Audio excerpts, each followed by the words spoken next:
Hello, Shana Puthinkot here. ICTയുടെ marathon സീരീസാണിന്ന്. അപ്പോൾ നമുക്ക് ആദ്യം ബേസിക് ആയിട്ടുള്ള കാര്യത്തിൽ നിന്ന് സ്റ്റാർട്ട് ചെയ്യാം. അപ്പോൾ നമ്മൾ ആദ്യം ICT പഠിക്കുന്ന സമയത്ത് നമ്മൾ ആദ്യം മനസ്സിലാക്കേണ്ടത് എന്താണ് കമ്പ്യൂട്ടർ എന്താണ് ചെയ്യുന്നത് എന്നുള്ളതാണ്. ഓക്കെ, അപ്പോൾ കമ്പ്യൂട്ടർ എന്ന് പറയുന്നത് ഒരു ഇലക്ട്രോണിക് ഡേറ്റ പ്രോസസ്സിംഗ് മെഷീനാണ്. അതായത് ഇലക്ട്രോണിക് ആയിട്ടുള്ളൊരു മെഷീനാണ്. എന്തിനാണത് ഉപയോഗിക്കുന്നത്? ഡേറ്റേനെ പ്രോസസ്സ് ചെയ്യാനാണ്.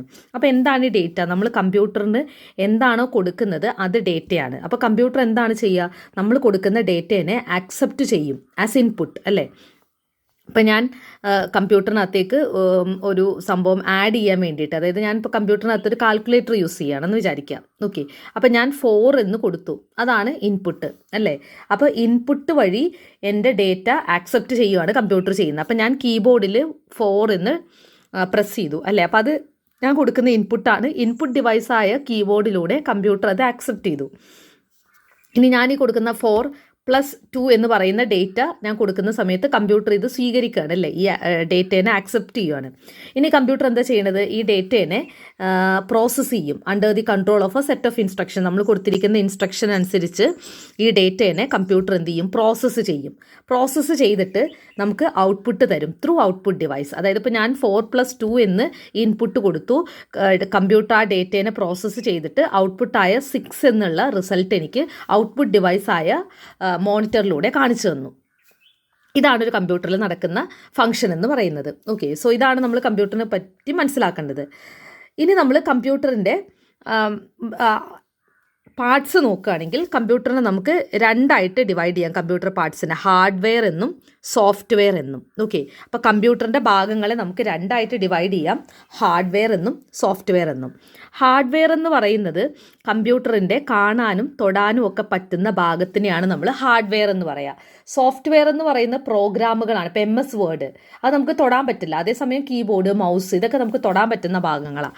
അപ്പോൾ തൊടാൻ പറ്റുന്ന, കാണാൻ പറ്റുന്ന ഭാഗങ്ങളെല്ലാം ഹാർഡ്വെയറും അല്ലാത്ത കമ്പ്യൂട്ടറിൻ്റെ ഭാഗങ്ങളെല്ലാം സോഫ്റ്റ്വെയറും ആണ്. ഓക്കെ, ഇനി നമുക്ക് ഒരു കമ്പ്യൂട്ടറിനെ നമ്മൾ ബേസിക് ആയിട്ട് പറയുകയാണെങ്കിൽ കമ്പ്യൂട്ടറിന് ഇൻപുട്ട് ഡിവൈസും ഔട്ട്പുട്ട് ഡിവൈസും സെൻട്രൽ പ്രോസസ്സിംഗ് യൂണിറ്റും സ്റ്റോറേജ് ഡിവൈസുമാണ് ബേസിക് ആയിട്ട് കമ്പ്യൂട്ടറിന് വേണ്ട ഭാഗങ്ങൾ എന്ന് പറയുന്നത്.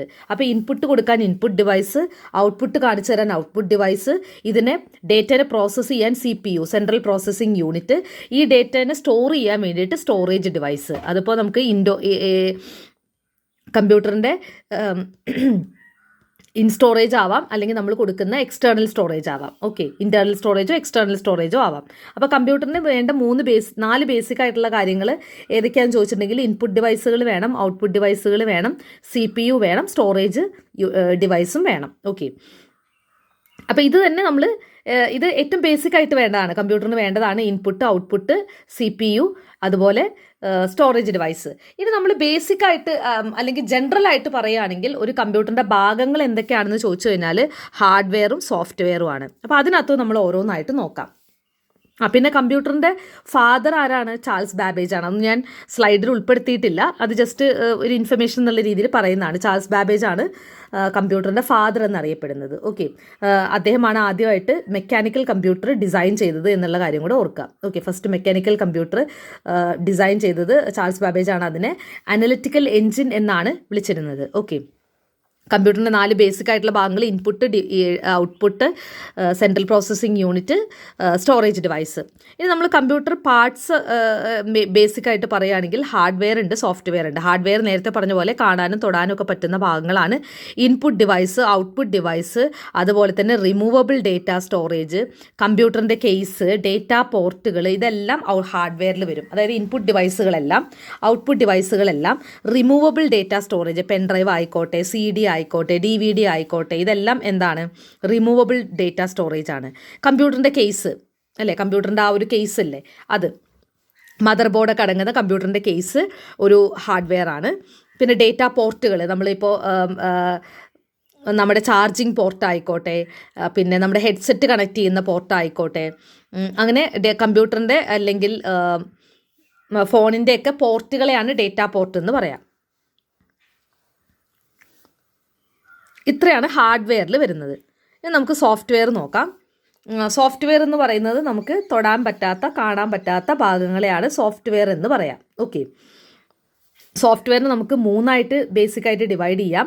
Operating system software, programming software, application software. System software എന്ന് പറയുന്നത് ഒരു കമ്പ്യൂട്ടർ പ്രവർത്തിക്കാൻ ആവശ്യമായ സോഫ്റ്റ്വെയർ ആണ്. അതായത് കമ്പ്യൂട്ടർ ഓപ്പൺ ചെയ്യണമെങ്കിൽ നമുക്ക് ബേസിക്കായിട്ട് എന്താ വേണ്ടത്? വിൻഡോസ് വേണം. ഓപ്പറേറ്റിംഗ് സിസ്റ്റം എന്ന് പറയും അല്ലേ, OS. ഇപ്പം നമ്മുടെ മൊബൈൽ ഫോൺ വർക്ക് ചെയ്യണമെങ്കിൽ നമുക്ക് OS വേണ്ടേ. ഇപ്പം ആൻഡ്രോയിഡ് ഫോണുകളുണ്ട്. ഇനിയിപ്പോൾ ആപ്പിൾ ആണെങ്കിൽ ആപ്പിളിൻ്റെ OS ആണ് അല്ലേ, ആപ്പിൾ ഐഫോണിൻ്റെ OS ഉണ്ട്. അപ്പോൾ ഒരു കമ്പ്യൂട്ടർ വർക്ക് ചെയ്യാൻ ആവശ്യമായ സോഫ്റ്റ്വെയർ ഒക്കെ ഏതാണ്? സിസ്റ്റം സോഫ്റ്റ്വെയർ ആണ് വരിക. പിന്നെ പ്രോഗ്രാമിംഗ് സോഫ്റ്റ്വെയർ ആണ് ഈ പറയുന്ന പോലെ പ്രോഗ്രാമിംഗ് ലാംഗ്വേജുകളുമായി ബന്ധപ്പെട്ട്. അതായത് കമ്പ്യൂട്ടറിനും നമുക്കറിയാവുന്ന ഭാഷ രണ്ടാണ്. അപ്പോൾ നമുക്കറിയാവുന്ന ഭാഷ കമ്പ്യൂട്ടറിന് അറിയാവുന്ന ഭാഷയിലേക്ക് ആക്കുന്നതും കമ്പ്യൂട്ടറിന് അറിയാവുന്ന ഭാഷ നമുക്കറിയാവുന്ന ഭാഷയിലേക്ക് മാറ്റുന്നതൊക്കെ ആരാണ്? ഈ പറയുന്ന പ്രോഗ്രാമിംഗ് സോഫ്റ്റ്വെയറുകളാണ്. ഓക്കെ, അതായത് നമ്മൾ കൊടുക്കുന്ന ഡേറ്റ കമ്പ്യൂട്ടർ മനസ്സിലാവണം. ഇപ്പോൾ ഞാനിപ്പോൾ 4+2 എന്ന് കൊടുക്കുമ്പോൾ കമ്പ്യൂട്ടറിന് അത് മനസ്സിലാവില്ല. അപ്പോൾ ഈ പ്രോഗ്രാമിംഗ് സോഫ്റ്റ്വെയർ എന്ത് ചെയ്യും? ഈ 4+2 കമ്പ്യൂട്ടറിന് മനസ്സിലാവുന്ന 01010101 കോഡിലേക്ക് മാറ്റിത്തരും അല്ലേ. എന്നിട്ട് കമ്പ്യൂട്ടർ അത് പ്രോസസ്സ് ചെയ്ത് 6 എന്ന് പറയുന്ന ഒരു നമ്പർ കമ്പ്യൂട്ടറിൻ്റെ ലാംഗ്വേജിൽ 0101 ഇനി നമുക്ക് മനസ്സിലാവുന്ന 6 എന്ന് പറയുന്ന ആ ഒരു സിസ്റ്റത്തിലേക്ക് മാറ്റുന്നത് ഈ പറയുന്ന പ്രോഗ്രാമിംഗ് സോഫ്റ്റ്വെയറുകളാണ്. അപ്പോൾ ഇതാണ് പ്രോഗ്രാമിംഗ് സോഫ്റ്റ്വെയറുകളുടെ പ്രത്യേകത. ലാസ്റ്റ് ടൈപ്പ് ഓഫ് സോഫ്റ്റ്വെയർ എന്ന് പറയുന്നത് ആപ്ലിക്കേഷൻ സോഫ്റ്റ്വെയർ ആണ്, പ്രത്യേക ഫംഗ്ഷന് വേണ്ടിയിട്ടുള്ളത്. ഇപ്പോൾ MS വേർഡ്, MS PowerPoint ഇതൊക്കെ എന്താണ്? ആപ്ലിക്കേഷൻ സോഫ്റ്റ്വെയർ ആണ്, പ്രത്യേകം ഫംഗ്ഷന് വേണ്ടിയിട്ടുള്ളതാണ്. ഓക്കെ, അപ്പോൾ കമ്പ്യൂട്ടറിൻ്റെ ഭാഗങ്ങളെ നമുക്ക് രണ്ടായിട്ട് ഡിവൈഡ് ചെയ്യാം, ഹാർഡ്വെയർ എന്നും സോഫ്റ്റ്വെയർ എന്നും. ഹാർഡ്വെയർ എന്ന് പറയുന്നത് കാണാനും തൊടാനും പറ്റുന്ന ഭാഗങ്ങളാണ്. അതിനകത്താണ് ഇൻപുട്ട്, ഔട്ട്പുട്ട് ഡിവൈസുകൾ, removable data storage, computer case, data പോർട്ടൊക്കെ വരുന്നത്. സോഫ്റ്റ്വെയറിലാണ് സിസ്റ്റം സോഫ്റ്റ്വെയർ, OS ഒക്കെ വരുന്ന അതിനകത്താണ്. പ്രോഗ്രാമിംഗ് സോഫ്റ്റ്വെയർ, ലാംഗ്വേജ് കൺവേർഷൻ, അത് പ്രോഗ്രാമിംഗ് സോഫ്റ്റ്വെയറിലാണ് വരുന്നത്. ആപ്ലിക്കേഷൻ സോഫ്റ്റ്വെയർ, ഇപ്പം നമ്മൾ വെബ് ബ്രൗസർ ആയിക്കോട്ടെ, മീഡിയ പ്ലെയേഴ്സ് ആയിക്കോട്ടെ, MS വേർഡ്, MS PowerPoint ഇതൊക്കെ ആപ്ലിക്കേഷൻ സോഫ്റ്റ്വെയറിൽ വരുന്നതാണ്. Hope that is clear. ഇനി അടുത്തത് കമ്പ്യൂട്ടറിൻ്റെ ഡിഫറെൻറ്റ് ടൈപ്സ് ആണ്. പലതരത്തിലുള്ള കമ്പ്യൂട്ടറുകളുണ്ട്. അപ്പോൾ നമുക്ക് ഓരോന്നായിട്ട് നോക്കാം. ബേസ്ഡ് ഓൺ ഫംഗ്ഷൻ ഉണ്ട്, based on size and configuration ഉണ്ട്, ബേസ്ഡ് ഓൺ ജനറേഷൻ ഉണ്ട്. അപ്പോൾ നമുക്ക് ആദ്യം ബേസ്ഡ് ഓൺ ഫംഗ്ഷൻ നോക്കാം. ഓക്കെ, അപ്പോൾ ഫംഗ്ഷൻ അനുസരിച്ച് കമ്പ്യൂട്ടറുകളെ നമുക്ക് മൂന്നായിട്ട് തരംതിരിക്കാം. അനലോഗ് എന്നും, ഡിജിറ്റൽ എന്നും, ഹൈബ്രിഡ് എന്നും. ഫംഗ്ഷൻ അനുസരിച്ച് കമ്പ്യൂട്ടറുകൾ നമുക്ക് മൂന്നായിട്ട് തരംതിരിക്കാം. അനലോഗ് എന്നും, ഡിജിറ്റൽ എന്നും, ഹൈബ്രിഡ് എന്നും. ഓക്കെ, നോക്കാം. അനലോഗ് കമ്പ്യൂട്ടർ എന്ന് പറയുന്നത് ഇൻപുട്ടുകൾ സിഗ്നലിൻ്റെ ഫോമിലായിരിക്കും സ്വീകരിക്കുന്നത്. അതായത് സിഗ്നൽ രൂപത്തിലായിരിക്കും കമ്പ്യൂട്ടർ ഇൻപുട്ട് സ്വീകരിക്കുന്നത്. അത്തരത്തിലുള്ള കമ്പ്യൂട്ടറുകളെയാണ് നമ്മൾ അനലോഗ് കമ്പ്യൂട്ടർ എന്ന് പറയാം. ഓക്കെ, അപ്പോൾ സിഗ്നലിൻ്റെ രൂപത്തിലായതുകൊണ്ട് തന്നെ ഡേറ്റ കണ്ടിന്യൂസ് ആയിരിക്കും അല്ലേ. സിഗ്നൽ എന്ന് പറയുമ്പോൾ നമ്മളിപ്പോൾ ഒരു സിഗ്നൽ എങ്ങനെയായിരിക്കും? ഇങ്ങനെ കണ്ടിന്യൂസ് ആയിരിക്കുമല്ലോ. അപ്പോൾ ഏതെങ്കിലും കമ്പ്യൂട്ടർ ഇൻപുട്ട് സിഗ്നലിൻ്റെ രൂപത്തിലാണ് സ്വീകരിക്കുന്നതെങ്കിൽ അത്തരത്തിലുള്ള കമ്പ്യൂട്ടറുകളെയാണ് അനലോഗ് കമ്പ്യൂട്ടർ എന്ന് പറയാം. ആ കമ്പ്യൂട്ടറുകളിൽ ഡേറ്റയുടെ മൂവ്മെൻറ്റ് എന്തായിരിക്കും? കണ്ടിന്യൂസ് ആയിരിക്കും എന്നുള്ളതാണ്. ഓക്കെ, ഇനി ഇത് നമ്മൾ ഇത്തരത്തിലുള്ള കമ്പ്യൂട്ടറുകൾ കൂടുതലും യൂസ് ചെയ്യുന്നത് കമ്മ്യൂണിക്കേഷനും ബ്രോഡ്കാസ്റ്റ് ട്രാൻസ്മിഷനൊക്കെ വേണ്ടിയിട്ടാണ്. അതായത് കമ്മ്യൂണിക്കേറ്റ് ചെയ്യാൻ ബ്രോഡ്കാസ്റ്റിനൊക്കെ വേണ്ടിയിട്ട്, അതായത് റേഡിയോ അങ്ങനെയുള്ള ബ്രോഡ്കാസ്റ്റിനൊക്കെ വേണ്ടിയിട്ടാണ് നമ്മൾ ഇത്തരത്തിലുള്ള കമ്പ്യൂട്ടറുകൾ യൂസ് ചെയ്യുന്നത്. അപ്പോൾ ഇനി കമ്പ്യൂട്ടർ എന്ന് പറയുമ്പോൾ നിങ്ങൾ മനസ്സിലാക്കേണ്ടത് നമ്മൾ ഈ കാണുന്ന ഡെസ്ക്ടോപ്പും ലാപ്ടോപ്പും മാത്രമല്ല. അപ്പോൾ വലിയ വലിയ മെഷീൻസ് ഒക്കെ നമ്മളൊരു കമ്പ്യൂട്ടറായിട്ടാണ് പറയാം. അപ്പോൾ നമ്മൾ മൊബൈൽ ഫോണിന് നമുക്കൊരു കമ്പ്യൂട്ടറായിട്ട് പറയാം അല്ലേ. അപ്പോൾ കമ്പ്യൂട്ടർ എന്ന് പറയുമ്പോൾ നിങ്ങൾ മനസ്സിലാക്കേണ്ടത് മെഷീൻസ് ആണ് കമ്പ്യൂട്ടർ കൊണ്ട് ഉദ്ദേശിക്കുന്നത്. ഡേറ്റ പ്രോസസ്സ് ചെയ്യുന്ന എല്ലാ മെഷീൻസും കമ്പ്യൂട്ടറാണ്. നമ്മൾ ഈ കാണുന്ന ഡെസ്ക്ടോപ്പ് തന്നെ ആവണമെന്നില്ല. ഓക്കെ, അപ്പോൾ അനലോഗ് കമ്പ്യൂട്ടറുകൾക്ക് ഒരു ഉദാഹരണമാണ് സ്പീഡോമീറ്റർ. സ്പീഡൊക്കെ മെഷർ ചെയ്യാൻ യൂസ് ചെയ്യുന്ന ഒരു ഡിവൈസാണ് സ്പീഡോമീറ്റർ. അപ്പോൾ സ്പീഡോമീറ്റർ ഒരു അനലോഗ് കമ്പ്യൂട്ടറാണ്. ഓക്കെ, അപ്പോൾ അതാണ് അനലോഗ് കമ്പ്യൂട്ടർ എന്ന് പറയുന്നത്. അപ്പോൾ ഡേറ്റ ഇൻപുട്ട് എങ്ങനെയുള്ളതായിരിക്കും? സിഗ്നലിൻ്റെ ഫോമിലുള്ളതായിരിക്കും. അതുകൊണ്ട് തന്നെ ഡേറ്റയുടെ മൂവ്മെൻറ്റ് കണ്ടിന്യൂസ് ആയിരിക്കും. എക്സാമ്പിളായിട്ട് പറയാൻ പറ്റുന്നതാണ് സ്പീഡോമീറ്റർ. ഓക്കെ, എക്സാമ്പിൾ ഞാനിവിടെ കൊടുത്തിട്ടില്ല. സ്പീഡോമീറ്റർ എന്നുള്ളതൊന്ന് മാർക്ക് ചെയ്താൽ മതി. ഓക്കെ, രണ്ടാമത്തെ തരം കമ്പ്യൂട്ടറാണ് ഡിജിറ്റൽ കമ്പ്യൂട്ടർ. ഡിജിറ്റൽ കമ്പ്യൂട്ടർ എന്ന് പറയുന്നത് ഡേറ്റ സിഗ്നലിൻ്റെ രൂപത്തിലല്ല, ഡിസ്ക്രീറ്റ് ആയിരിക്കും. ഓക്കെ, ഒറ്റ ആയിട്ടായിരിക്കും. ഓക്കെ, ഇത് ബൈനറി നമ്പർ സിസ്റ്റം ആയിരിക്കും ഉപയോഗിക്കുന്നത്. അപ്പോൾ നമ്മുടെ സാധാരണ കമ്പ്യൂട്ടറൊക്കെ പോലെ തന്നെ ബൈനറി നമ്പർ സിസ്റ്റമാണ് ഇത് യൂസ് ചെയ്യുന്നത്. ഓക്കെ, 0-1 രൂപത്തിലായിരിക്കും ഡേറ്റ സ്വീകരിക്കുന്നതൊക്കെ. ഓക്കെ, നമ്മളിപ്പോൾ കാണുന്ന കമ്പ്യൂട്ടറുകളൊക്കെ ഡിജിറ്റൽ കമ്പ്യൂട്ടറുകളാണ് അല്ലേ.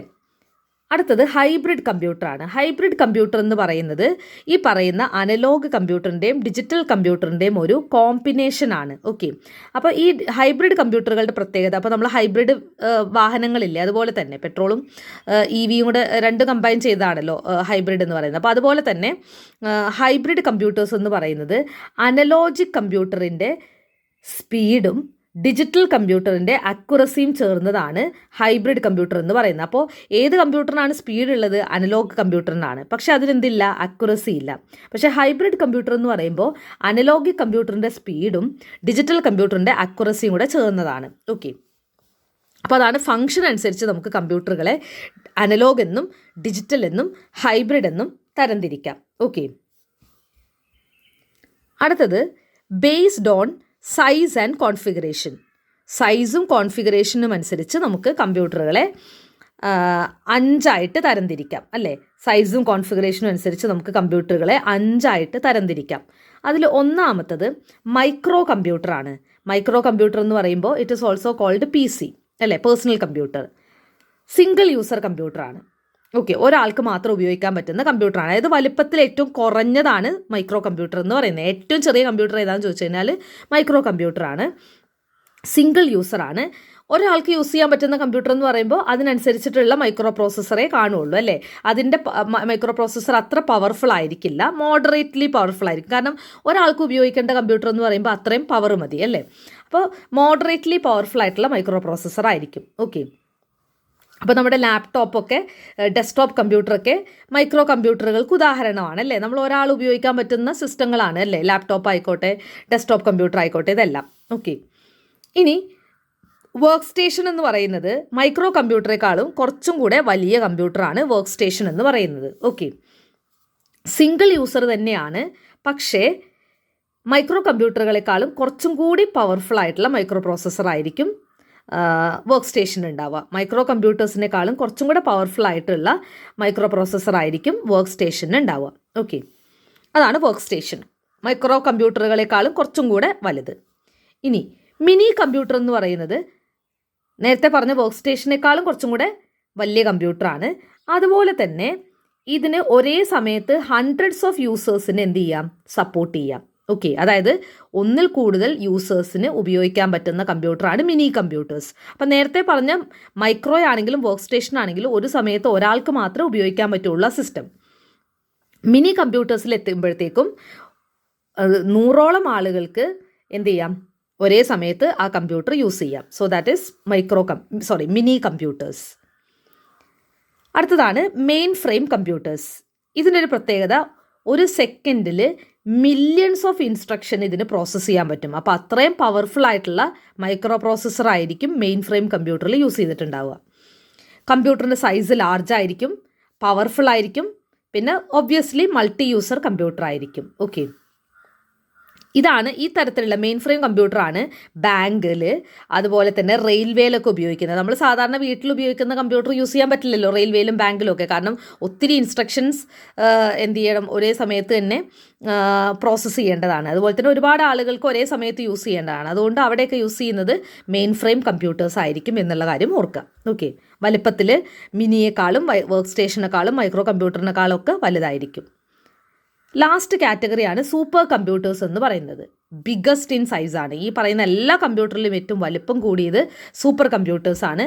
ഒരു സെക്കൻഡിൽ ട്രില്യൺസ് ഓഫ് ഇൻസ്ട്രക്ഷൻസ് ആണ് പ്രോസസ്സ് ചെയ്യാൻ പറ്റുക. അതായത് മെയിൻ ഫ്രെയിം കമ്പ്യൂട്ടറിനേക്കാളും കുറച്ചും കൂടി പവർഫുള്ളാണ് സൂപ്പർ കമ്പ്യൂട്ടേഴ്സ് എന്ന് പറയുന്നത്. ഒരുപാട് ന്യൂമറിക്കൽ കമ്പ്യൂട്ടേഷൻസ് ആവശ്യമായിട്ട് വരുന്ന stock exchange, weather forecasting, nuclear energy research, ഇത്തരത്തിലുള്ള സ്ഥലങ്ങളിലേക്കാണ് നമ്മൾ സൂപ്പർ കമ്പ്യൂട്ടേഴ്സ് യൂസ് ചെയ്യുന്നത്. ഓക്കെ, അപ്പോൾ ഏതിലേക്കാണ്? Stock analysis, weather forecasting, nuclear energy research, ഇതിനകത്തൊക്കെയാണ് നമ്മൾ സൂപ്പർ കമ്പ്യൂട്ടേഴ്സ് യൂസ് ചെയ്യുന്നത്. ഓക്കെ, പരം ആണ്, PARAM, പരം ആണ് ഇന്ത്യയുടെ ആദ്യത്തെ സൂപ്പർ കമ്പ്യൂട്ടർ. ഇന്ത്യയുടെ ആദ്യത്തെ സൂപ്പർ കമ്പ്യൂട്ടർ പരം ആണ്. പരം, PARAM, എല്ലാം ക്യാപിറ്റലാണ്. പരം ആണ് ഇന്ത്യയുടെ ആദ്യത്തെ സൂപ്പർ കമ്പ്യൂട്ടർ. ഇനി ഇന്ത്യയുടെ ഫാസ്റ്റസ്റ്റ് സൂപ്പർ കമ്പ്യൂട്ടർ ഏതാണെന്ന് ചോദിച്ചു കഴിഞ്ഞാൽ അത് പ്രത്യുഷാണ്. ഓക്കെ, പ്രത്യുഷാണ്, മാറിപ്പോവരുത്. ഇന്ത്യയുടെ ആദ്യത്തെ സൂപ്പർ കമ്പ്യൂട്ടർ പരം, ഇന്ത്യയുടെ ഏറ്റവും ഫാസ്റ്റസ്റ്റ് സൂപ്പർ കമ്പ്യൂട്ടർ പ്രത്യുഷ്, മാറിപ്പോവരുത്. ഓക്കെ, ഈ പ്രത്യുഷ് എന്ന് പറയുന്ന സൂപ്പർ കമ്പ്യൂട്ടർ, ഇന്ത്യയുടെ ഫാസ്റ്റസ്റ്റ് സൂപ്പർ കമ്പ്യൂട്ടർ ഇരിക്കുന്നത് ഇന്ത്യൻ ഇൻസ്റ്റിറ്റ്യൂട്ട് ഓഫ് മെറ്റീരിയോളജി പൂനെയിലാണ് എന്നുള്ള കാര്യം കൂടെ ഓർത്തിരിക്കുക. ഇന്ത്യൻ ഇൻസ്റ്റിറ്റ്യൂട്ട് ഓഫ് മെറ്റീരിയോളജി പൂനെയിലാണ് ഇന്ത്യയുടെ ഫാസ്റ്റസ്റ്റ് സൂപ്പർ കമ്പ്യൂട്ടറായ പ്രത്യുഷ് ഇരിക്കുന്നത്. ഓക്കെ, അപ്പോൾ നമ്മൾ കമ്പ്യൂട്ടറിൻ്റെ സൈസ് ആൻഡ് കോൺഫിഗറേഷൻ അനുസരിച്ച് micro, work station, mini, main frame, super computers എന്നിങ്ങനെ തരംതിരിച്ചു. ഇതിനകത്ത് മൈക്രോയും വർക്ക് സ്റ്റേഷനും സിംഗിൾ യൂസറാണ്. മിനിയും മെയിൻ ഫ്രെയിമും സൂപ്പർ കമ്പ്യൂട്ടേഴ്സും ഒക്കെ മൾട്ടി യൂസേഴ്സാണ്. ഓക്കെ, അതിനകത്ത് തന്നെ സൂപ്പർ കമ്പ്യൂട്ടറിൻ്റെ കേസ് പറയുമ്പോൾ ഇന്ത്യയുടെ ആദ്യത്തെ സൂപ്പർ കമ്പ്യൂട്ടർ ഏതാണെന്ന് ചോദിച്ചു കഴിഞ്ഞാൽ പരം ആണ്. ഇന്ത്യയുടെ ഫാസ്റ്റസ്റ്റ് സൂപ്പർ കമ്പ്യൂട്ടർ ഏതാണെന്ന് ചോദിച്ചു കഴിഞ്ഞാൽ അത് പ്രത്യുഷാണ് എന്നുള്ള കാര്യം കൂടെ ഓർത്തിരിക്കാം. അപ്പോൾ നമ്മൾ കമ്പ്യൂട്ടേഴ്സിൻ്റെ ടൈപ്പാണ് പറഞ്ഞുകൊണ്ടിരുന്നത്. ഫംഗ്ഷൻ അനുസരിച്ച് നമ്മൾ 3 പറഞ്ഞു: analog, digital, hybrid. Based on size and configuration പറഞ്ഞു. ഇനി ജനറേഷൻ അനുസരിച്ച് നമ്മൾ കമ്പ്യൂട്ടറുകളെ എങ്ങനെയാണ് ഡിവൈഡ് ചെയ്യുന്നത് എന്നാണ് നോക്കുന്നത്. Based on generation. ഓക്കെ, അപ്പോൾ ജനറേഷൻ അനുസരിച്ച് നമ്മൾ കമ്പ്യൂട്ടറുകളെ 5 തരംതിരിക്കുന്നു. First generation, second generation, third generation, fourth generation and fifth generation. Okay, ഓരോന്നായിട്ട് നോക്കാം. ഫസ്റ്റ് ജനറേഷൻ കമ്പ്യൂട്ടർ എന്ന് പറയുന്നത് വാക്യൂം ട്യൂബുകളാണ് ഇത്തരത്തിലുള്ള കമ്പ്യൂട്ടറുകളിൽ ഉപയോഗിച്ചിരുന്നത്. ഓക്കെ, വാക്യൂം ട്യൂബുകളാണ് യൂസ് ചെയ്തിരുന്നത്. ഓക്കെ, ഇതിന് ഒരു സമയത്ത് ഒരു പ്രോബ്ലമേ സോൾവ് ചെയ്യാൻ പറ്റുള്ളൂ. അതായത് മൈക്രോ പ്രോസസ്സറൊക്കെ അത്രയും വീക്കാണ്. ഓക്കെ, പിന്നെ ഇതിൻ്റെ ഒരു ഡീമെറിറ്റ് എന്താണെന്ന് വെച്ചിട്ടുണ്ടെങ്കിൽ വലിയ സൈസാണ് അല്ലേ. നമ്മളിപ്പോൾ പണ്ട് TV-യുടെ സൈസ് അല്ലെങ്കിൽ നമ്മൾ കമ്പ്യൂട്ടറിൻ്റെയൊക്കെ സൈസ് ഭയങ്കര ഒരു റൂമിൻ്റെ അത്രയും ഉണ്ടായിരുന്നു. പിന്നെ കുറഞ്ഞ് ഇപ്പോൾ നമ്മൾ ഏറ്റവും കോമ്പാക്റ്റ് ആയിട്ടുള്ളതിലേക്ക് വന്നിട്ടില്ലേ. ഓക്കെ, അപ്പോൾ പണ്ട് ഹ്യൂജ് സൈസായിരുന്നു. പിന്നെ അതുപോലെ തന്നെ അത് വളരെ കോസ്റ്റ്ലി ആയിരുന്നു.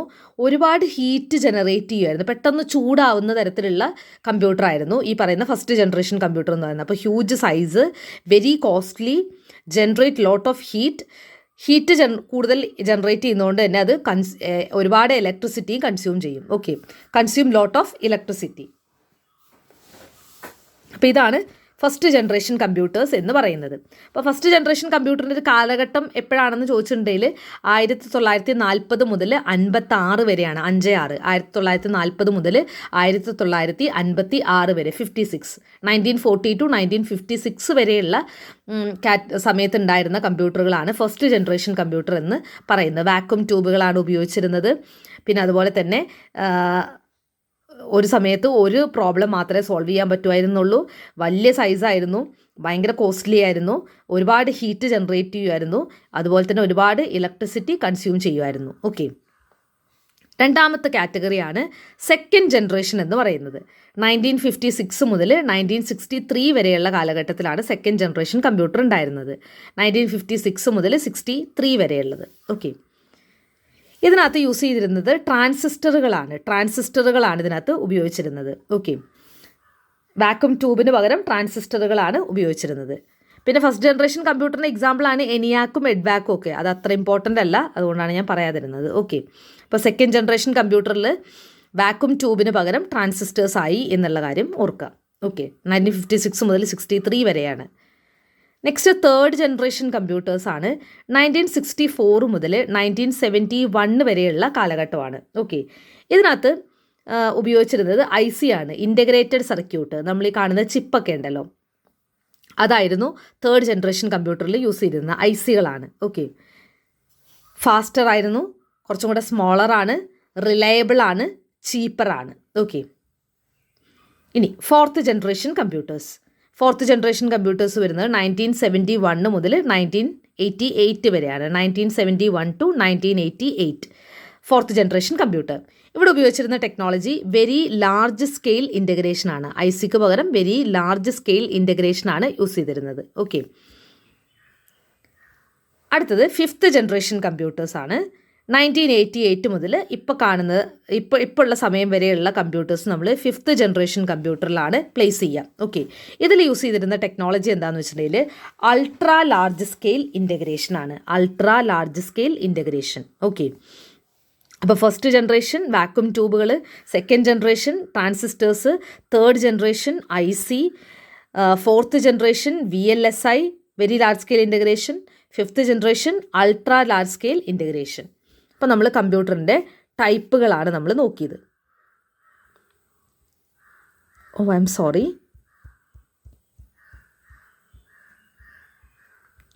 അടുത്ത നോക്കാൻ പോകുന്നത് മെമ്മറിയാണ്. ഓക്കെ, കമ്പ്യൂട്ടറിൻ്റെ മെമ്മറി വളരെ ഇമ്പോർട്ടൻ്റ് ആയിട്ടുള്ളൊരു ഏരിയ ആണ് കമ്പ്യൂട്ടർ മെമ്മറി എന്ന് പറയുന്നത്. കമ്പ്യൂട്ടറിൻ്റെ മെമ്മറിയെ നമുക്ക് രണ്ടായിട്ട് ഡിവൈഡ് ചെയ്യാം. Primary memory, secondary memory. കമ്പ്യൂട്ടറിൻ്റെ മെമ്മറിയെ നമുക്ക് രണ്ടായിട്ട് ഡിവൈഡ് ചെയ്യാം. Primary memory, secondary memory. Primary memory എന്ന് പറയുന്നത് കമ്പ്യൂട്ടറിൻ്റെ ഇൻറ്റേർണൽ മെമ്മറിയാണ്, അഥവാ കമ്പ്യൂട്ടറിൻ്റെ വർക്കിംഗ് മെമ്മറിയാണ്. കമ്പ്യൂട്ടറിന് വർക്ക് ചെയ്യാൻ ആവശ്യമായ മെമ്മറിയാണ് ഇൻറ്റേർണൽ മെമ്മറി അഥവാ പ്രൈമറി മെമ്മറി എന്ന് പറയുന്നത്. അതുപോലെ തന്നെ ഈ primary memory short term memory ആയിരിക്കും. കാരണം കമ്പ്യൂട്ടറിന് വർക്ക് ചെയ്യേണ്ട സമയത്ത് മാത്രം സ്റ്റോർ ചെയ്ത് വെക്കുന്നതാണ്. അതുകൊണ്ട് തന്നെ അത് ഷോർട്ട് ടേം മെമ്മറി ആയിരിക്കും. ഓക്കെ, അപ്പോൾ പ്രൈമറി മെമ്മറി എന്ന് പറയുന്നത് കമ്പ്യൂട്ടറിൻ്റെ ഇൻറ്റേർണൽ മെമ്മറിയാണ്, കമ്പ്യൂട്ടറിൻ്റെ വർക്കിംഗ് മെമ്മറിയാണ്, ഷോർട്ട് ടേം മെമ്മറിയാണ്, വോളറ്റൈലാണ്. വോളറ്റൈൽ എന്ന് പറയുമ്പോൾ എന്താണ്? കമ്പ്യൂട്ടർ നമ്മൾ പവർ കണക്ഷൻ കട്ടായി കഴിഞ്ഞാൽ അതിൽ ചെയ്തുകൊണ്ടിരിക്കുന്നത് ഡിലീറ്റായി പോകും. അതായത് ഇപ്പം നമ്മൾ വേർഡിൽ നമ്മൾ ഒരു സംഭവം ടൈപ്പ് ചെയ്തുകൊണ്ടിരിക്കുകയാണ്, നമ്മൾ ഓട്ടോ സേവ് കൊടുത്തിട്ടില്ലെങ്കിൽ, നമ്മൾ സേവ് ചെയ്തിട്ടില്ലെങ്കിൽ പവർ സപ്ലൈ പോയി കഴിഞ്ഞാൽ, നമ്മുടെ കമ്പ്യൂട്ടറിൻ്റെ പവർ സപ്ലൈ പോയി കഴിഞ്ഞാൽ നമ്മൾ ആ ചെയ്തുകൊണ്ടിരിക്കുന്ന കാര്യങ്ങളെല്ലാം ഡിലീറ്റായി പോകും അല്ലേ, അല്ലെങ്കിൽ അത് സ്റ്റോർ ചെയ്ത് വെക്കില്ല. അപ്പോൾ പ്രൈമറി മെമ്മറി എന്ന് പറയുന്നത് ഷോർട്ട് ടേം ആണ്, വോളറ്റൈലാണ്. അതായത് പവർ സപ്ലൈ നിലച്ചു കഴിഞ്ഞാൽ അത് കട്ടായി പോകും. ഓക്കെ, അതുപോലെ തന്നെ കമ്പ്യൂട്ടറിൻ്റെ വർക്കിംഗ് മെമ്മറിയാണ്, കമ്പ്യൂട്ടറിൻ്റെ ഇൻറ്റേർണൽ മെമ്മറിയാണ്. അപ്പോൾ ഇത്രയാണ് പ്രൈമറി മെമ്മറിയുമായി ബന്ധപ്പെട്ട് മനസ്സിലാക്കേണ്ടത്. അപ്പോൾ അങ്ങനെയാണെങ്കിൽ സെക്കൻഡറി മെമ്മറി എന്താണ്? എക്സ്റ്റേണൽ മെമ്മറിയാണ്. അതായത് നമ്മൾ പുറത്തുനിന്ന് കൊടുക്കുന്നതാണ്. ഇപ്പോൾ നമ്മൾ CD ആയിക്കോട്ടെ, DVD ആയിക്കോട്ടെ, ഇതൊക്കെ എക്സ്റ്റേണൽ മെമ്മറിയാണ്. അതുകൊണ്ട് അതൊക്കെ സെക്കൻഡറിയാണ്. പെർമനൻറ്റ് സ്റ്റോറേജ് ആണ്. CD നമ്മളൊരു കാര്യം കോപ്പി ചെയ്ത് വെച്ചിട്ടുണ്ടെങ്കിൽ അതവിടെ പെർമനൻ്റ് ആണ്. പിന്നെ നോൺ വോളറ്റൈലാണ്. പവർ സപ്ലൈ കട്ടായാലും CD-യിലുള്ളത് അവിടെ തന്നെ കാണും അല്ലേ. അപ്പോൾ അതുകൊണ്ട് നോൺ വോളറ്റൈലാണ് എന്നുള്ള കാര്യം കൂടെ ഓർക്കുക. അപ്പോൾ പ്രൈമറി സെക്കൻഡറി മനസ്സിലാക്കി. പ്രൈമറി ഇൻറ്റേർണൽ ആണ്, സെക്കൻഡറി എക്സ്റ്റേണൽ ആണ്. പ്രൈമറി വോളറ്റൈലാണ്, സെക്കൻഡറി നോൺ വോളറ്റൈലാണ്. പ്രൈമറി ഷോർട്ട് ടേം ആണ്, സെക്കൻഡറി പെർമനൻറ്റ് സ്റ്റോറേജ് ആണ്. ഓക്കെ, ഇനി നമുക്ക് പ്രൈമറി മെമ്മറിയെ തന്നെ 4ആയിട്ട് ഡിവൈഡ് ചെയ്യാം. RAM, ROM, ക്യാഷ് മെമ്മറി, അതുപോലെ തന്നെ രജിസ്റ്റർ. ക്യാഷിൻ്റെ സ്പെല്ലിങ്ങിൽ ചെറിയൊരു മിസ്റ്റേക്ക് ഉണ്ട്, CHE ആണ്, ഞാൻ വരുമ്പോൾ പറയാത്. ഓക്കെ, സോ നമുക്ക് പ്രൈമറി മെമ്മറിയിലെ റാമും റോമും ആദ്യം നോക്കാം. റാം എന്ന് പറയുന്നത് കമ്പ്യൂട്ടറിൻ്റെ വൊളറ്റൈൽ ആയിട്ടുള്ള മെയിൻ മെമ്മറിയാണ്. ഓക്കെ, കമ്പ്യൂട്ടറിൻ്റെ വൊളറ്റൈൽ ആയിട്ടുള്ള ഇതിനെ നമ്മൾ മെയിൻ മെമ്മറി എന്നും വിളിക്കാറുണ്ട്. ഓക്കെ, ഇനി റാമിൻ്റെ പ്രത്യേകത റാൻഡം ആക്സസ് മെമ്മറി എന്നാണ് അതിൻ്റെ ഫുൾ ഫോം അല്ലേ, റാൻഡം ആക്സസ് മെമ്മറി. ഇതിന് നമുക്ക് it can be both read and write. നമുക്ക് വായിക്കാനും പറ്റും, അതിനകത്ത് എഡിറ്റ് ചെയ്യാനും പറ്റും. അതാണ് റാമിൻ്റെ പ്രത്യേകത. സ്മോൾ ഇൻ സൈസാണ്, സ്റ്റോർ ഡേറ്റ ഇൻ GBs. ഇവിടെ ഡേറ്റ സ്റ്റോർ ചെയ്യുന്നത് GB-യിലായിരിക്കും, ജിഗാബൈറ്റിലായിരിക്കും. ഓക്കെ, ഇനി റാമിനെ തന്നെ നമുക്ക് രണ്ടായിട്ട് ഡിവൈഡ് ചെയ്യാം. Static RAM and dynamic RAM. Okay, static RAM and dynamic RAM. അപ്പോൾ റാമിനെ നമുക്ക് രണ്ടായിട്ട് ഡിവൈഡ് ചെയ്യാം, static RAM and dynamic RAM. Static RAM എന്ന് പറയുന്നത് data taken from secondary to primary memory. അതായത് സെക്കൻഡറി മെമ്മറിയിൽ ഇരിക്കുന്ന ഡേറ്റേനെ പ്രൈമറി മെമ്മറിയിലേക്ക് കൊണ്ടുവരുന്ന ആളാണ് സ്റ്റാറ്റിക് റാം എന്ന് പറയുന്നത്. ഓക്കെ, ഇടയ്ക്കിടയ്ക്ക് റിഫ്രഷ് ചെയ്യേണ്ട ആവശ്യമില്ല. Does not have to be periodically refreshed. Static റാമിനെ നമ്മൾ എന്ത് ചെയ്യേണ്ട ആവശ്യമില്ല, ഇടയ്ക്കിടയ്ക്ക് റിഫ്രഷ് ചെയ്യേണ്ട ആവശ്യമില്ല. ഇനി ഡൈനാമിക് റാം എന്ന് പറയുന്നത് നമ്മൾ ഇടയ്ക്കിടയ്ക്ക് ഇത് റീഫ്രഷ് ചെയ്തുകൊണ്ടേ ഇരിക്കണം. ഓക്കെ, സ്റ്റാറ്റിക് എന്ന് പറയുമ്പോൾ നമ്മൾ അവിടെ സ്റ്റാറ്റിക് ആക്കി വെച്ചാൽ മതി, നമ്മൾ ഇടയ്ക്കിടയ്ക്ക് റീഫ്രഷ് ചെയ്യേണ്ട. അതേസമയം ഡൈനാമിക് എന്ന് പറയുമ്പോൾ മൂവ് ചെയ്യുന്നതാണ്. അപ്പോൾ അതുകൊണ്ട് ഇടയ്ക്കിടയ്ക്ക് അതിനെ നമ്മൾ റീഫ്രഷ് ചെയ്തുകൊണ്ടിരിക്കണം എന്നുള്ള കാര്യം കൂടെ മനസ്സിലാക്കുക. So that is Ram. അപ്പോൾ പ്രൈമറി മെമ്മറിയെ നമുക്ക് 4ആയിട്ട് ഡിവൈഡ് ചെയ്യാം. Random access memory, read only memory, cache memory, register. Okay, അതിൽ നമ്മൾ റാം ആണ് നോക്കിയത്. Static Ram, dynamic RAM. Static RAM എന്ന് പറയുന്നത് പീരിയോഡിക്കലി റീഫ്രഷ് ചെയ്യേണ്ടാത്ത മെമ്മറിയാണ്. റോം എന്ന് പറയുന്നത് ഡൈനാമിക് റാം എന്ന് പറയുന്നത് നമ്മൾ പീരിയോഡിക്കലി റീഫ്രഷ് ചെയ്യണം. ഓക്കെ, അടുത്തത് റോമാണ്. റീഡ് ഓൺലി മെമ്മറി എന്നാണ് ഇതിൻ്റെ പേര്. ഓക്കെ, ഈവൻ ദോ ഇത് പ്രൈമറി മെമ്മറിയിലാണെങ്കിലും ഇത് ഒരു പെർമനൻറ്റ് മെമ്മറി ആയിട്ടാണ് നമ്മൾ പറയുക. അതുപോലെ തന്നെ ഇത് നോൺ വോളറ്റൈലുമാണ് ഈവൻ ദോ ഇത് പ്രൈമറി മെമ്മറിയിലാണെങ്കിലും. ഇനി റോമിന് നമുക്ക് programmable read only memory, erasable programmable read only memory, electrically erasable programmable read only memory എന്നിങ്ങനെ തരംതിരിക്കാം. അപ്പോൾ പ്രോഗ്രാമബിൾ റീഡ് ഓൺലി മെമ്മറിയുടെ പ്രത്യേകത എന്താണ്? ഡേറ്റ ഒറ്റ തവണ മാത്രമേ നമുക്ക് എഴുതാൻ പറ്റുള്ളൂ. ഓക്കെ, പിന്നെ അത് ഡിലീറ്റ് ചെയ്തിട്ട് വീണ്ടും എഴുതാൻ പറ്റില്ല. അപ്പോൾ അത്തരത്തിലുള്ളതിനെയാണ് പ്രോഗ്രാമബിൾ റീഡ് ഓൺലി മെമ്മറി എന്ന് പറയുന്നത്. ഓക്കെ, റീഡ് ചെയ്യാൻ മാത്രമേ പറ്റുള്ളൂ, നമുക്ക് എന്ത് ചെയ്യാൻ പറ്റില്ല? എഡിറ്റ് ചെയ്യാൻ പറ്റില്ല. ഓക്കെ, അപ്പോൾ ഒറ്റ തവണ മാത്രമേ എഴുതാൻ പറ്റുള്ളൂ എന്നുള്ളതാണ് പ്രോഗ്രാമബിൾ റീഡ് ഓൺലി മെമ്മറിയുടെ പ്രത്യേകത. ഇനി ഇറേസബിൾ പ്രോഗ്രാമബിൾ റീഡ് ഓൺലി മെമ്മറിയാണ് EEPROM. അതായത് UV ലൈറ്റ് ഉപയോഗിച്ച് നമുക്ക് അതിനകത്ത് എഴുതിയിരിക്കുന്ന ഡേറ്റേനെ റിമൂവ് ചെയ്തിട്ട് അതിനകത്തേക്ക് നമുക്ക് പുതിയത് ആഡ് ചെയ്യാം. പ്രോമിലോ അത് നമുക്ക് ചെയ്യാൻ പറ്റില്ല. പ്രോമിൽ നമുക്ക് ആ കണ്ടന്റ് വെറുതെ വായിക്കാനേ പറ്റുള്ളൂ. അതായത് നമുക്ക് എഡിറ്റ് ചെയ്ത് ഡിലീറ്റ് ചെയ്ത് നമുക്ക് എന്ത് ചെയ്യാൻ പറ്റില്ല? യൂസ് ചെയ്യാൻ പറ്റില്ല. അതേസമയം EEPROM ആണെങ്കിൽ UV ലൈറ്റ് ഉപയോഗിച്ച് നമുക്ക് ഡിലീറ്റ് ചെയ്തിട്ട് വേറെ ഡേറ്റേനെ നമുക്ക് എന്ത് ചെയ്യാം? അതിനകത്തേക്ക് ആഡ് ചെയ്യാം.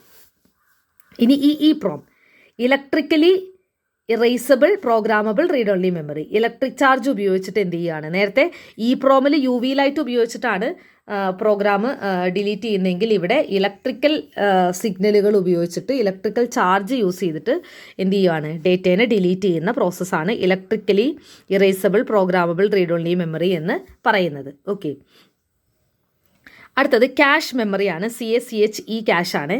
ക്യാഷ് മെമ്മറി എന്ന് പറയുന്നത് CPU-ൻ്റെ വളരെ അടുത്ത് കിടക്കുന്ന മെമ്മറിയാണ് ക്യാഷ് മെമ്മറി എന്ന് പറയുന്നത്. ഓക്കെ, അപ്പോൾ CPU-ൻ്റെയും മെയിൻ മെമ്മറിയുടെയും ഇടയിൽ ഒരു ബഫറായിട്ട് പ്രവർത്തിക്കുന്ന ഒരു സാധനമാണ് ക്യാഷ് മെമ്മറി എന്ന് പറയുന്നത്. ഒരു ഇടനിലക്കാരനായിട്ട്, അതായത് CPU-ൻ്റെയും മെയിൻ മെമ്മറിയുടെയും ഇടയിൽ നമ്മളിപ്പോൾ ഒരാളിങ്ങനെ നിന്ന് കഴിഞ്ഞാൽ CPU-ന്ന് മെയിൻ മെമ്മറിയിലേക്ക് കൊടുക്കേണ്ട സാധനങ്ങൾ ഏത് വഴിയായിരിക്കും പോകുന്നത്? ക്യാഷ് മെമ്മറി വഴിയായിരിക്കും പോകുന്നത്. സോ അതുവരെയുള്ള സാധനങ്ങളൊന്ന് തൽക്കാലത്തേക്ക് സ്റ്റോർ ചെയ്യുന്നതാണ് ക്യാഷ് മെമ്മറി എന്ന് പറയുന്നത്. ഓക്കെ, അടുത്തത് രജിസ്റ്റർ ആണ്.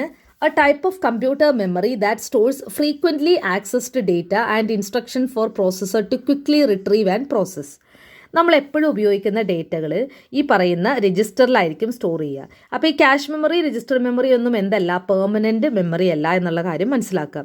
നേരത്തെ പറഞ്ഞ ഒന്നും എന്ത് തന്നെയല്ല? പെർമനൻറ്റ് മെമ്മറി അല്ല. റോം ഒഴിച്ച് ബാക്കിയൊന്നും പെർമനൻറ്റ് മെമ്മറി അല്ല. ഓക്കെ, അപ്പോൾ രജിസ്റ്ററിൻ്റെ പ്രത്യേകത എന്താണ്? നമ്മൾ ഫ്രീക്വൻ്റ്ലി ഉപയോഗിക്കുന്ന ഡേറ്റയുടെ എന്ത് ചെയ്യും? അത് സ്റ്റോർ ചെയ്ത് വെക്കും. ഇപ്പോൾ നമ്മൾ ഫോണിലൊക്കെ നമ്മൾ മിനിമൈസ് ചെയ്ത് വെക്കാറില്ലേ? അതുപോലെ. ഓക്കെ, അപ്പോൾ അതാണ് രജിസ്റ്റർ എന്ന് പറയുന്നത്. അപ്പോൾ റാം ഉണ്ട്, റോം ഉണ്ട്, ക്യാഷ് മെമ്മറി ഉണ്ട്, അതുപോലെ തന്നെ രജിസ്റ്റർ ഉണ്ട്. ഓക്കെ, അടുത്തത് സെക്കൻഡറി മെമ്മറിയാണ്. നമ്മൾ സെക്കൻഡറി മെമ്മറി എന്താണെന്നൊക്കെ പറഞ്ഞു. അപ്പോൾ സെക്കൻഡറി മെമ്മറി എന്ന് പറയുന്നത് നമ്മൾ പുറത്തുനിന്ന് കൊടുക്കുന്ന അഡീഷണൽ ആയിട്ടുള്ളതാണ്. അപ്പോൾ മാഗ്നറ്റിക് ഡിസ്കുകൾ, മാഗ്നറ്റിക് ടേപ്പുകൾ, ഒപ്റ്റിക്കൽ ഡിസ്കുകൾ, CD, DVD ഇതൊക്കെയാണ് എന്ത്? സെക്കൻഡറി മെമ്മറിയിൽ വരുന്നത്. Okay, I hope that is clear. ഇനി അടുത്തത് ഈ രണ്ട് തരത്തിലുള്ള മെമ്മറി. ഇത് എപ്പോഴും ചോദിക്കുന്നതാണ്. ഇപ്പോൾ കുറച്ച് റീസെൻ്റ് ആയിട്ട് സ്ഥിരമായിട്ട് ക്വസ്റ്റ്യൻ പേപ്പറിൽ കാണുന്ന ഒരു സംഭവമാണ് ഈ പറയുന്ന സോളിഡ് സ്റ്റേറ്റ് മെമ്മറി SSDയും അതുപോലെ തന്നെ ഹാർഡ് ഡിസ്ക് മെമ്മറി HDDയും. ഓക്കെ, ഹാർഡ് ഡിസ്ക് ഡ്രൈവും സോളിഡ് സ്റ്റേറ്റ് മെമ്മറിയും. ഓക്കെ, SSDയും സോളിഡ് സ്റ്റേറ്റ് ഡ്രൈവാണ്, മെമ്മറി അല്ല കേട്ടോ. സോളിഡ് സ്റ്റേറ്റ് ഡ്രൈവും ഹാർഡ് ഡിസ്ക് ഡ്രൈവും SSDയും HDDയും. ഓക്കെ, ഇപ്പോൾ സോളിഡ് സ്റ്റേറ്റ് ഡ്രൈവാണ്, അതുകൊണ്ടാണ് SSD എന്ന് വിളിക്കുന്നത്. ഹാർഡ് ഡിസ്ക് ഡ്രൈവാണ് HDD. ഓക്കെ, അപ്പോൾ അത് രണ്ടും തമ്മിലുള്ള വ്യത്യാസം നോക്കാം. സോളിഡ് സ്റ്റേറ്റ് ഡ്രൈവ് അഥവാ SSD ഫാസ്റ്ററാണ്, സ്മോളറാണ്. വളരെ ഫാസ്റ്റാണ്, ചെറുതാണ്, സൈലൻ്റ് ആണ്, കുറച്ചും കൂടെ ഡ്യൂറബിൾ ആണ്, അതുപോലെ തന്നെ കുറച്ചും കൂടെ എനർജി എഫിഷ്യൻ്റ് ആണ്, ഫാസ്റ്റ് ഡേറ്റ ആക്സസിന് കുറച്ചും കൂടെ ഐഡിയലാണ്. ഒന്നുകൂടെ തെളിച്ച് പറയുകയാണെങ്കിൽ സോളിഡ് സ്റ്റേറ്റ് ഡ്രൈവിൽ നമുക്ക് ഡേറ്റ റിട്രീവൽ വളരെ ഫാസ്റ്റ് ആയിരിക്കും. പക്ഷേ ഇതിൻ്റെ ഒരു പ്രത്യേകത എന്താണെന്ന് വെച്ചിട്ടുണ്ടെങ്കിൽ ഇതിനൊത്ത് ഒരുപാട് കാര്യങ്ങൾ നമുക്ക് സ്റ്റോർ ചെയ്യാൻ പറ്റില്ല. അതുകൊണ്ട് ഇത് സ്മോളറാണ്. പിന്നെ ഇത് സൈലൻ്റ് ആണെന്ന് പറയാൻ കാരണം ഇതിന് മൂവിങ് പാർട്സ് ഒന്നും ഇല്ല.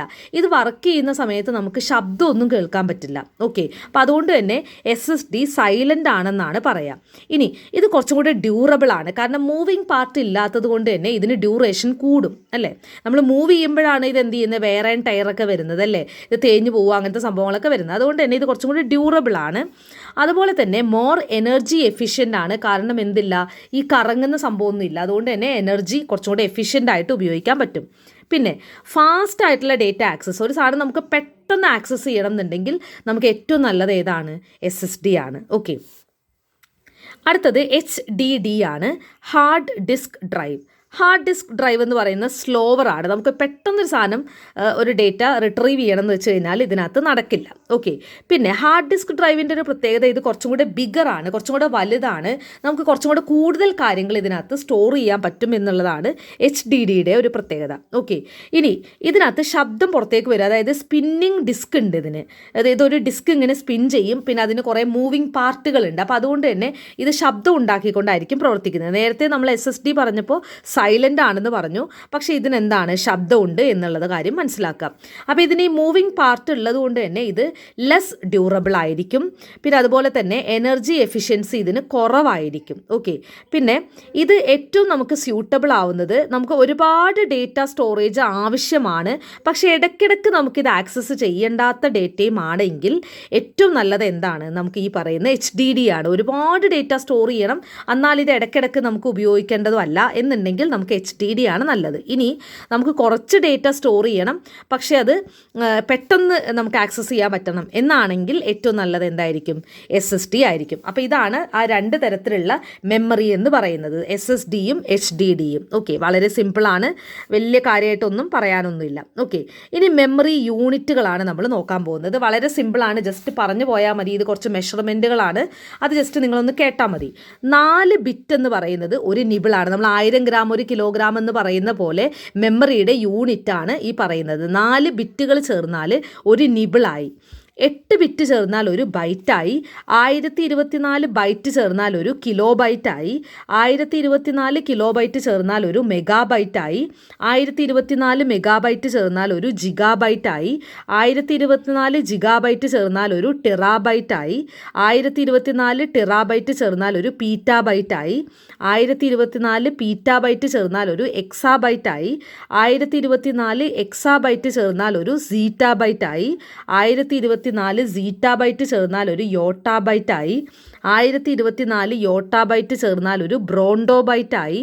1024 ബ്രോണ്ടോബൈറ്റ് ചേർന്നാൽ ഒരു ജിയോപ്പ് ബൈറ്റായി. അപ്പോൾ ഇത്രയാണ് നമുക്ക് പഠിക്കേണ്ട മെഷർമെൻറ്റ് യൂണിറ്റുകൾ എന്ന് പറയുന്നത്. നിങ്ങൾ ജസ്റ്റ് ഒന്ന് നോട്ട് ചെയ്ത് പോയാൽ മതി. ഓക്കെ, ഇനി നമ്മൾ നേരത്തെ പറഞ്ഞു കമ്പ്യൂട്ടറിൻ്റെ ഹാർഡ്വെയർ പറഞ്ഞപ്പോൾ അതിനകത്ത് ഇൻപുട്ടും ഔട്ട്പുട്ടും ഒക്കെ പറഞ്ഞു. അപ്പോൾ ഇനി നമ്മൾ അതിലേക്കാണ് പോകുന്നത്. അപ്പോൾ കമ്പ്യൂട്ടറിൻ്റെ ഇൻപുട്ട് ഡിവൈസുകൾ ഏതൊക്കെയാണെന്നുള്ളതാണ് നമ്മൾ നോക്കാൻ പോകുന്നത്. അപ്പോൾ ആദ്യം ഏതൊക്കെയാണ് ആ ഇൻപുട്ട് ഡിവൈസുകളൊന്ന് ജസ്റ്റ് ഒന്ന് ഓടിച്ച് നോക്കാം, പിന്നെ അത് ഡീറ്റെയിൽ ആയിട്ട് നോക്കണം. കീബോർഡ് ഉണ്ട്, മൗസ് ഉണ്ട്, ട്രാക്ക് ബോൾ ഉണ്ട്, ട്രാക്ക് പാഡ് ഉണ്ട്, ജോയ്സ്റ്റിക്ക് ഉണ്ട്, ഒപ്റ്റിക്കൽ ക്യാരക്ടർ റീഡർ ഉണ്ട്, OMR ഉണ്ട്, MICR ഉണ്ട്, ലൈറ്റ് പെൻ ഉണ്ട്, മൈക്രോഫോൺ ഉണ്ട്, QR കോഡ് ഉണ്ട്, ബാർകോഡ് റീഡർ ഉണ്ട്, വെബ് ക്യാം ഉണ്ട്, ഡിജിറ്റൽ ക്യാമറയുണ്ട്, ഇലക്ട്രോണിക് വൈറ്റ് ബോർഡ് ഉണ്ട്, മിഡി കീബോർഡ് ഉണ്ട്, ഡിജിറ്റൈസർ ഉണ്ട്, ഗെയിം പാഡ് ഉണ്ട്. ഇത്രയും ഡിവൈസുകളെല്ലാം എന്ത് തന്നെയാണ്? ഇൻപുട്ട് ഡിവൈസുകളാണ് എന്നുള്ള കാര്യം മനസ്സിലാക്കാം. ഓക്കെ, അപ്പോൾ ഇനി നമുക്ക് ഓരോ ഇൻപുട്ട് ഡിവൈസുകൾ നമുക്ക് ഡീറ്റെയിൽ ആയിട്ട് നോക്കാം. അപ്പോൾ കീബോർഡ് എന്ന് പറയുന്നത് നമ്മൾ കമ്പ്യൂട്ടറിന് കൊടുക്കുന്ന, അല്ലെ കമ്പ്യൂട്ടറിന് ഡേറ്റ കൊടുക്കാൻ ഉപയോഗിക്കുന്ന ഒരു ഡിവൈസാണ്. അതുകൊണ്ടാണ് നമ്മൾ അതിനെ ഇൻപുട്ട് ഡിവൈസ് എന്ന് പറയുന്നത്. ഓക്കെ, ഇനി കീബോർഡിൽ നമ്മൾ യൂസ് ചെയ്യുന്ന ഒരു കോഡ് ഉണ്ട്, അതിനെയാണ് നമ്മൾ ASCII എന്ന് പറയുന്നത്, American standard code for information interchange. അപ്പോൾ കീബോർഡിൽ നമ്മൾ യൂസ് ചെയ്യുന്ന കോഡാണ് ASCII code, ASCII, American standard code for information interchange എന്ന് പറയുന്നത്. ഓക്കെ, അപ്പോൾ ഈ ഒരു കോഡാണ് നമ്മൾ നമ്മുടെ കമ്പ്യൂട്ടറിൽ, അതായത് ഇന്ത്യയിൽ കാണപ്പെടുന്ന കമ്പ്യൂട്ടറുകളിലെ കീബോർഡിൽ യൂസ് ചെയ്യുന്ന കോഡാണ് ASCII കോഡ് എന്ന് പറയുന്നത്. ഇനി മനസ്സിലാക്കേണ്ട കാര്യം, കീബോർഡ് ഒരു ഇലക്ട്രോ മെക്കാനിക്കൽ ഡിവൈസാണ്. അതായത് ഇലക്ട്രോണിക് ആണ്, അതേസമയം മെക്കാനിക്കലാണ്. മെക്കാനിക്കൽ എന്ന് പറയാൻ കാരണം നമ്മൾ പ്രസ് ചെയ്യുന്നുണ്ട് കൈകൊണ്ട്, അല്ലേ? ഇലക്ട്രോണിക് ആണ്, അതേസമയം നമ്മൾ കൈകൊണ്ട് പ്രസ് ചെയ്യുന്നതുകൊണ്ട് തന്നെ അതിനെ ഇലക്ട്രോ മെക്കാനിക്കൽ ഡിവൈസ് എന്നാണ് നമ്മൾ കീബോർഡിനെ വിളിക്കുക. ഓക്കെ, രണ്ടാമത്തെ ഇൻപുട്ട് ഡിവൈസാണ് മൗസ് എന്ന് പറയുന്നത്. മൗസ് ഒരു പോയിൻറ്റിങ് ഡിവൈസാണ്. നമ്മളൊരു പോയിൻ്റ്, അല്ലേ, നമ്മൾ മൗസ് കേഴ്സർ ഇതല്ലേ, ഒരു പോയിൻ്റ് നമ്മൾ ക്ലിക്ക് ചെയ്യാനാണല്ലോ മൗസ് യൂസ് ചെയ്യുന്നത്. അപ്പോൾ മൗസ് എന്ന് പറയുന്നത് ഒരു പോയിൻറ്റിങ് ഡിവൈസാണ്. പിന്നെ നമ്മൾ നേരത്തെ കീബോർഡിനെ പറ്റി പറഞ്ഞ പോലെ തന്നെ ഇതൊരു ഇലക്ട്രോ മെക്കാനിക്കൽ ഡിവൈസാണ്, ഇലക്ട്രോണിക് ആണ്. അതുപോലെ തന്നെ കൈകൊണ്ട് നമ്മൾ ക്ലിക്ക് ചെയ്യുന്ന കാരണം തന്നെ ഇതൊരു മെക്കാനിക്കൽ ഡിവൈസ് കൂടിയാണ് എന്നുള്ള കാര്യം ഓർക്കുക. So that is mouse.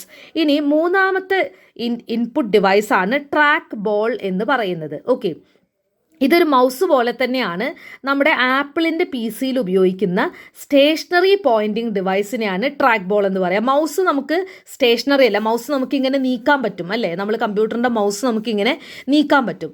പക്ഷേ അതേസമയം ആപ്പിളിൻ്റെ PC-യിൽ പേഴ്സണൽ കമ്പ്യൂട്ടറിൽ ഉപയോഗിക്കുന്ന സ്റ്റേഷനറി ആയിട്ടുള്ള പോയിൻറ്റിംഗ് ഡിവൈസാണ് ട്രാക്ക് ബോൾ എന്ന് പറയുന്നത്. അപ്പോൾ നമ്മുടെ മൗസിൻ്റെ പോലെ തന്നെ പക്ഷേ ആപ്പിളിൻ്റെ PC-യിൽ ഉപയോഗിക്കുന്ന മൗസാണെന്ന് വേണമെങ്കിൽ പറയാം. മറ്റേ മൗസ് നമുക്ക് മൂവ് ചെയ്യാൻ പറ്റുമെങ്കിൽ ഈ ട്രാക്ക് ബോൾ എന്താണ്, സ്റ്റേഷനറി ആണ് എന്നുള്ളൊരു വ്യത്യാസം മാത്രമേ ഉള്ളൂ. ഓക്കെ, അടുത്തത് ട്രാക്ക് പാഡാണ്. നമ്മുടെ ലാപ്പിലൊക്കെ മൗസിന് പകരം ഉള്ള ഒരു പോർഷൻ ഉണ്ടല്ലോ, അതിനെയാണ് ട്രാക്ക് പാഡ് എന്ന് പറയുക. അപ്പോൾ മൗസുമായി ബന്ധപ്പെട്ടതാണ് ഈ മൂന്നെണ്ണം നമ്മൾ പറഞ്ഞത്: mouse, track ball, track pad. അടുത്തത് ജോയ്സ്റ്റിക് ആണ്. ജോയ്സ്റ്റിക്ക് നമ്മൾ കൂടുതലും ഗെയിമിങ്ങിന് ഉപയോഗിക്കുന്നതാണ്. അതായത് കേഴ്സർ പൊസിഷൻ മോണിറ്ററിൽ മൂവ് ചെയ്യാൻ നമ്മളെ സഹായിക്കുന്ന ഒരു ഡിവൈസാണ് ജോയ്സ്റ്റിക് എന്ന് പറയുന്നത്. നമ്മൾ നേരത്തെ പറഞ്ഞ മൗസിൻ്റെ ഒരു ഫംഗ്ഷൻ തന്നെയാണ് നമ്മൾ കമ്പ്യൂട്ടറിൽ ഗെയിം കളിക്കുന്ന സമയത്ത് കേഴ്സർ പൊസിഷൻ മൂവ് ചെയ്യാൻ നമ്മളെ സഹായിക്കുന്ന ഒരു ഡിവൈസാണ് ജോയ്സ്റ്റിക് എന്ന് പറയുന്നത്. ഓക്കെ, ഇനി അടുത്തത് OCR ആണ്, ഒപ്റ്റിക്കൽ ക്യാരക്ടർ റീഡർ. ഈ ഒപ്റ്റിക്കൽ ക്യാരക്ടർ റീഡറിൻ്റെ ഒരു ഫംഗ്ഷൻ എന്താണെന്ന് വെച്ചിട്ടുണ്ടെങ്കിൽ, നമുക്കൊരു സ്കാൻ ചെയ്ത ഇമേജ് ഉണ്ടെങ്കിൽ നമുക്ക് അതിനെ ടെക്സ്റ്റ് ആക്കാൻ പറ്റും. അതായത് ഞാനിപ്പോൾ ഒരു സ്കാൻ ഇമേജ് ഈ OCRന് കൊടുത്തു കഴിഞ്ഞിട്ടുണ്ടെങ്കിൽ അതെനിക്ക് എന്താക്കി തരും, വേർഡിൽ പോലത്തെ ടെക്സ്റ്റ് ആക്കി തരും അല്ലേ. ഞാനിപ്പോൾ സ്കാൻ ചെയ്തൊരു ഇമേജ് കൊടുത്തു കഴിഞ്ഞാൽ അതെനിക്ക് എന്താക്കി തരും, ടെക്സ്റ്റ് ഫയലാക്കി തരും. ഓക്കെ, അപ്പോൾ അതാണ് ഒപ്റ്റിക്കൽ ക്യാരക്ടർ റീഡറിൻ്റെ ഫംഗ്ഷൻ എന്ന് പറയുന്നത്. ഓക്കെ, അടുത്ത OMR ആണ്. OMR ഷീറ്റൊക്കെ ഇല്ലേ, നമ്മൾ നെറ്റിനൊക്കെ പണ്ടൊക്കെ പെൻ ആൻഡ് പേപ്പർ മോഡായിരുന്ന സമയത്ത് OMR ഷീറ്റായിരുന്നു. അപ്പോൾ നമ്മൾ OMRൽ ബബിൾ ചെയ്യും. ഈ OMR റീഡ് ചെയ്യുന്നത് ആരാണ്, ഈ പറയുന്ന OMR ആണ്. ഓക്കെ, നെക്സ്റ്റ് വരുന്നത് MICR ആണ്, മാഗ്നറ്റിക് ഇങ്ക് ക്യാരക്ടർ റീഡർ. നമ്മുടെ ബാങ്കിലൊക്കെ ചെക്ക് ലീഫ് റീഡ് ചെയ്യാൻ വേണ്ടിയിട്ട് യൂസ് ചെയ്യുന്ന ഒരു ഡിവൈസാണ് മാഗ്നറ്റിക് ഇങ്ക് ക്യാരക്ടർ റീഡർ അഥവാ MICR എന്ന് പറയുന്നത്. അപ്പോൾ ബാങ്കിൽ നമ്മൾ ചെക്കൊക്കെ റീഡ് ചെയ്യാൻ നമ്മളെ സഹായിക്കുന്ന ഒരു ഡിവൈസാണ് MICR എന്ന് പറയുന്നത്. ഓക്കെ, അടുത്ത ഡിവൈസാണ് ലൈറ്റ് പെൻ എന്ന് പറയുന്നത്. ലൈറ്റ് പെന്ന് നമ്മൾ മോണിറ്റർ സ്ക്രീനിൽ നമ്മളിപ്പം നമ്മുടെ ഇൻറ്ററാക്റ്റീവ് വൈറ്റ് ബോർഡ് ഉണ്ടല്ലോ, അപ്പോൾ ഇൻറ്ററാക്റ്റീവ് വൈറ്റ് ബോർഡിൽ നമ്മൾ എഴുതാൻ വേണ്ടി യൂസ് ചെയ്യുന്ന ആ പെന്നുണ്ടല്ലോ, അതിനെയാണ് ലൈറ്റ് പെൻ എന്ന് പറയുന്നത്. അപ്പോൾ നമുക്ക് സ്ക്രീനിൽ ഇങ്ങനെ പിക്ചർ വരയ്ക്കാം, ഏതെങ്കിലും മെനു ഒക്കെ നമുക്ക് എന്ത് ചെയ്യാം, അതിനകത്ത് ക്ലിക്ക് ചെയ്യാൻ, അതിനെ സെലക്ട് ചെയ്യാനൊക്കെ നമ്മളെ സഹായിക്കുന്ന പെന്നാണ് ലൈറ്റ് പെൻ എന്ന് പറയുന്നത്. നമ്മൾ ഇൻറ്ററാക്റ്റീവ് വൈറ്റ് ബോർഡിൽ യൂസ് ചെയ്യുന്ന ഒരു പെന്നാണ് ലൈറ്റ് പെൻ എന്ന് പറയുന്നത്. അടുത്തത് മൈക്രോഫോൺ ആണ്. നമ്മൾ കമ്പ്യൂട്ടറിലേക്കോ അല്ലെങ്കിൽ ഏതെങ്കിലും ഡിവൈസിലേക്ക് നമ്മൾ സൗണ്ട് ഇൻപുട്ട് കൊടുക്കാൻ വേണ്ടി ഉപയോഗിക്കുന്നതാണ് മൈക്രോഫോൺ എന്ന് പറയുന്നത്. നമ്മൾ മൈക്ക് എന്ന് പറയാറില്ലേ, മൈക്ക് എന്താണ്, ഒരു ഇൻപുട്ട് ഡിവൈസാണ്. അതേസമയം സ്പീക്കർ ഒരു ഔട്ട്പുട്ട് ഡിവൈസുമാണ്. അപ്പോൾ മൈക്ക് എന്ന് പറയുന്നത് നമ്മൾ ഒരു സിസ്റ്റത്തിനകത്തേക്ക് നമ്മൾ കൊടുക്കുന്ന ഇൻപുട്ടാണ് അല്ലേ. അപ്പോൾ അതുകൊണ്ട് തന്നെ അത് ഇൻപുട്ട് ഡിവൈസായിട്ടാണ് പറയാം മൈക്രോഫോൺ. പിന്നെ QR കോഡ്, നമ്മൾ നമ്മുടെ കടകളിലൊക്കെ യൂസ് ചെയ്യുന്ന QR കോഡ്, ബാർകോഡ് റീഡർ, ഇതൊക്കെ എന്താണ്, ഇൻപുട്ട് ഡിവൈസുകളാണ്. അതൊന്നും പ്രത്യേകം പറയേണ്ട ആവശ്യമില്ലല്ലോ, അതുകൊണ്ട് ഞാൻ പറയുന്നില്ല, അതൊക്കെ നമ്മൾ ഡെയിലി കാണുന്ന സംഭവങ്ങളാണ് അല്ലേ. ഇനി വെബ് ക്യാം നമ്മുടെ ഓഡിയോ വീഡിയോ ഒക്കെ എന്ത് ചെയ്യാൻ യൂസ് ചെയ്യുന്നതാണ്, ട്രാൻസ്മിറ്റ് ചെയ്യാൻ യൂസ് ചെയ്യുന്നതാണ് ഓവർ ഇൻ്റർനെറ്റ്. അതാണ് വെബ് ക്യാമും ഡിജിറ്റൽ ക്യാമറയും തമ്മിലുള്ള വ്യത്യാസം. വെബ് ക്യാം എന്താണ്, വീഡിയോ ഓഡിയോ ഒക്കെ ക്യാപ്ചർ ചെയ്ത് ഇൻ്റർനെറ്റ് വഴി നമുക്ക് എന്ത് ചെയ്യാൻ പറ്റും, ക്യാപ്ചർ ചെയ്യാൻ നമ്മളെ സഹായിക്കുന്നതാണ് വെബ് ക്യാം എന്ന് പറയുന്നത്. അപ്പോൾ നമ്മൾ ഇൻ്റർനെറ്റൊക്കെ യൂസ് ചെയ്യുന്ന സമയത്ത്, ഇപ്പോൾ എക്സാമൊക്കെ എഴുതുന്ന സമയത്ത്, ഓൺലൈൻ എക്സാം എഴുതുന്ന സമയത്ത് വെബ് ക്യാം ഉണ്ടാവും അല്ലേ.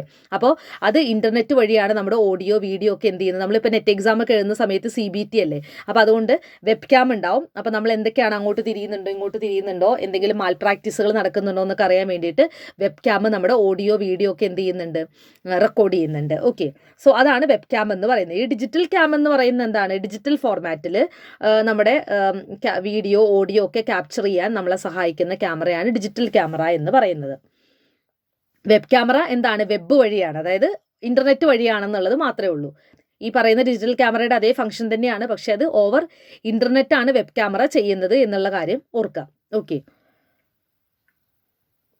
പിന്നെ വരുന്നതാണ് ഇലക്ട്രോണിക് വൈറ്റ് ബോർഡ് നമ്മളിപ്പോൾ നേരത്തെ പറഞ്ഞില്ലേ, ലൈറ്റ് പെന്ന് നമ്മൾ എവിടെ ഉപയോഗിക്കുന്ന ഇലക്ട്രോണിക് വൈറ്റ് ബോർഡിൽ, അതായത് ഇപ്പോൾ ടച്ച് സ്ക്രീൻ വരുന്ന ബോർഡുകൾ അല്ലേ, അപ്പോൾ അതൊക്കെ എന്താണ്, ഇൻപുട്ടാണ്. അപ്പോൾ നമുക്ക് അത് നമ്മൾ സാധാരണ മോണിറ്റർ എന്ന് കാണുമ്പോൾ നമ്മൾ പെട്ടെന്ന് ഔട്ട്പുട്ട് അല്ലേ എന്ന് ചിന്തിക്കും. പക്ഷേ ഇലക്ട്രോണിക് വൈറ്റ് ബോർഡ് ഇൻപുട്ടാണ്. കാരണം എന്താണ്, അവിടെ നമുക്ക് പ്രത്യേകം കീബോർഡ് ഇല്ല. അപ്പം നമുക്കിപ്പോൾ ഒരു ഫയല് നമുക്ക് സെലക്ട് ചെയ്യണമെങ്കിൽ നമ്മൾ ആ സ്ക്രീനിൽ തൊടുകയാണ് ചെയ്യുന്നത് അല്ലേ. അപ്പോൾ അതുകൊണ്ട് തന്നെ ടച്ച് സ്ക്രീനൊക്കെ എന്ത് തന്നെയാണ്, ഇൻപുട്ട് ഡിവൈസുകൾ തന്നെയാണ്. അപ്പോൾ ഇലക്ട്രോണിക് വൈറ്റ് ബോർഡ് നമുക്ക് എന്ത് പറയാം, ഒരു ഇൻപുട്ട് ഡിവൈസ് ആയിട്ട് പറയാം. ഇനി അടുത്തത് വരുന്നത് മിഡി കീബോർഡാണ്. പിയാനോ സ്റ്റൈലിലുള്ള ഇലക്ട്രോണിക് മ്യൂസിക്കൽ കീബോർഡിനെയാണ് മിഡി കീബോർഡ് എന്ന് പറയാം. അത് നമുക്ക് അത്ര ഇമ്പോർട്ടൻ്റ് അല്ല. പിന്നെ അടുത്തൊരു ഇൻപുട്ട് ഡിവൈസ് ആണ് ഡിജിറ്റൈസർ എന്ന് പറയുന്നത്. ഡിജിറ്റൈസർ എന്ന് പറയുന്നത് it is used for converting hand drawn art work into digital image. അതായത് നമ്മൾ കൈകൊണ്ട് വരച്ചൊരു ആർട്ട് വർക്കിനെ ഡിജിറ്റൽ ഇമേജ് ആക്കിയിട്ട് കൺവേർട്ട് ചെയ്യാൻ നമ്മളെ സഹായിക്കുന്ന ഒരു ഇൻപുട്ട് ഡിവൈസാണ് ഡിജിറ്റൈസർ എന്ന് പറയുന്നത്. അടുത്തത് ഗെയിം പാഡാണ്. വയേർഡ് ഓർ വയർലെസ് ഗെയിമിംഗ് റിമോട്ടുകൾ. അപ്പോൾ ഗെയിമിംഗ് റിമോട്ടുകളെയാണ് നമ്മൾ ഗെയിം പാഡ് എന്ന് പറയുന്നത്. സോ ഇത്രയാണ് നമുക്ക് ഇൻപുട്ട് ഡിവൈസുകളായിട്ട് പഠിക്കാനുള്ളത്. ഓക്കെ, വളരെ സിമ്പിളാണ്. നമുക്ക് ചിലപ്പോൾ ക്വസ്റ്റ്യൻസ് തരിക ഇതിനകത്ത് ഇൻപുട്ട് ഡിവൈസ് അല്ലാത്തത് ഏതാണ് എന്നുള്ള രീതിയിലൊക്കെ ആയിരിക്കും, അല്ലെങ്കിൽ ഇതിനകത്ത് ഏതൊക്കെയാണ് ഇൻപുട്ട് ഡിവൈസുകൾ അങ്ങനെയൊക്കെ ആയിരിക്കും. അപ്പോൾ നമുക്ക് അത് ഐഡൻറ്റിഫൈ ചെയ്യാൻ പറ്റണം. Okay, so that's it. ഇനി നമുക്ക് അടുത്തതായിട്ട് ഔട്ട്പുട്ട് ഡിവൈസുകളിലേക്ക് പോവാം. ഓക്കെ, അപ്പോൾ മെയിനായിട്ട് ആദ്യം നമുക്ക് എന്തൊക്കെയാണ് ആ ഔട്ട്പുട്ട് ഡിവൈസുകൾ എന്ന് നോക്കാം, എന്നിട്ട് അതിൻ്റെ ഡീറ്റെയിലേക്ക് പോവാം. അപ്പോൾ മെയിനായിട്ട് ഔട്ട്പുട്ട് ഡിവൈസുകൾ അവർ കമ്പ്യൂട്ടർ പ്രോസസ്സ് ചെയ്ത ഡേറ്റ നമുക്ക് കാണിച്ചു തരാൻ വേണ്ടിയിട്ട് യൂസ് ചെയ്യുന്ന ഡിവൈസുകളാണ്. അപ്പോൾ ഒന്ന് എന്തായിരിക്കും, മോണിറ്റർ ആയിരിക്കും, പിന്നെ printer, projector, microfiche, computer output, microfilm, speaker, actuator, braille reader, video card. ഇത്രയും എന്താണ് ഔട്ട്പുട്ട് ഡിവൈസുകളിൽ വരുന്നതാണ്. അപ്പോൾ നമുക്ക് ആദ്യം മോണിറ്ററിലേക്ക് പോവാം. അപ്പോൾ മോണിറ്റർ ഒരു ഔട്ട്പുട്ട് ഡിവൈസാണ്. മോണിറ്റർ നമുക്ക് 3 തരത്തിലാണുള്ളത്. Cathode ray tube, flat panel display, plasma display. അപ്പോൾ പണ്ടുണ്ടായിരുന്ന എന്താണ്, കാഥോഡ് റേ ട്യൂബാണ്. പിന്നെയാണ് ഫ്ലാറ്റ് പാനൽ ഡിസ്പ്ലേയിലേക്കൊക്കെ വന്നത്. ഓക്കെ, ഈ ഫ്ലാറ്റ് പാനൽ ഡിസ്പ്ലേ തന്നെ LED ഉണ്ട്, LCD ഉണ്ട് അല്ലേ. LED എന്ന് പറയുന്നത് ലൈറ്റ് എമിറ്റിംഗ് ഡയോഡും LCD എന്ന് പറയുന്നത് ലിക്വിഡ് ക്രിസ്റ്റൽ ഡിസ്പ്ലേയുമാണ്. ഓക്കെ, അപ്പോൾ ഇതൊക്കെ പുതിയ ഏറ്റവും ലേറ്റസ്റ്റ് ആയിട്ടുള്ള. പിന്നെ ഏറ്റവും ലേറ്റസ്റ്റ് ആയിട്ടുള്ള മോണിറ്ററിൻ്റെ ടെക്നോളജി എന്ന് പറയുന്നത് പ്ലാസ്മ ഡിസ്പ്ലേ ആണ്, ഏറ്റവും പുതിയ തരത്തിലുള്ളത്. അപ്പോൾ ആദ്യം കാഥോഡ് റേ ട്യൂബ് മോണിറ്ററുകളായിരുന്നു, ഈ പുറകിലേക്കൊക്കെ തള്ളി നിൽക്കുന്ന ടൈപ്പ് പണ്ടത്തെ കമ്പ്യൂട്ടർ മോണിറ്റർ ഉണ്ടല്ലോ, അതാണ് കാഥോഡ് റേ ട്യൂബ്. പിന്നെയാണ് ഫ്ലാറ്റ് പാനൽ വന്നത് അല്ലേ, പുറകുവശം ഇങ്ങനെ ആ തള്ളി നിൽക്കാത്ത ടൈപ്പ് വന്നത്. അതിൽ തന്നെ LEDയും LCD ഉണ്ടായിരുന്നു. ഇപ്പോൾ ഏറ്റവും ലേറ്റസ്റ്റ് ടെക്നോളജി ഏതാണ്, പ്ലാസ്മ ഡിസ്പ്ലേ ആണ് എന്നുള്ള കാര്യം ഓർക്കുക. ഓക്കെ, അപ്പോൾ ഇതാണ് മോണിറ്ററുകളുടെ ടൈപ്പ് എന്നുള്ളത് മനസ്സിലായി. ഇനി നമുക്ക് പ്രിൻ്ററിലേക്ക് പോവാം. പ്രിൻ്റർ വളരെ ഇമ്പോർട്ടൻ്റ് ആണ്. പ്രിൻ്റർ കുറച്ച് ഡീറ്റെയിൽ ആയിട്ട് തന്നെ പറയാനുണ്ട്, നോക്കാം. ഓക്കെ, പ്രിൻ്റർ എന്ന് പറയുന്നത് പ്രിൻ്റ് എടുക്കാൻ നമ്മളെ സഹായിക്കുന്നതാണ് അല്ലേ.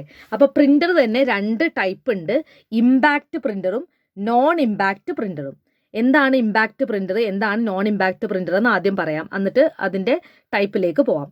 ഇമ്പാക്റ്റ് പ്രിൻ്റർ എന്ന് പറയുന്നത് പ്രിൻ്റ് ചെയ്യുന്ന ആ ഒരു ഹെഡ് ഉണ്ടല്ലോ, ആ ഹെഡും പേപ്പറും തമ്മിൽ കോണ്ടാക്റ്റ് ഉണ്ടെങ്കിൽ അത് ഇമ്പാക്റ്റ് പ്രിൻ്ററാണ്.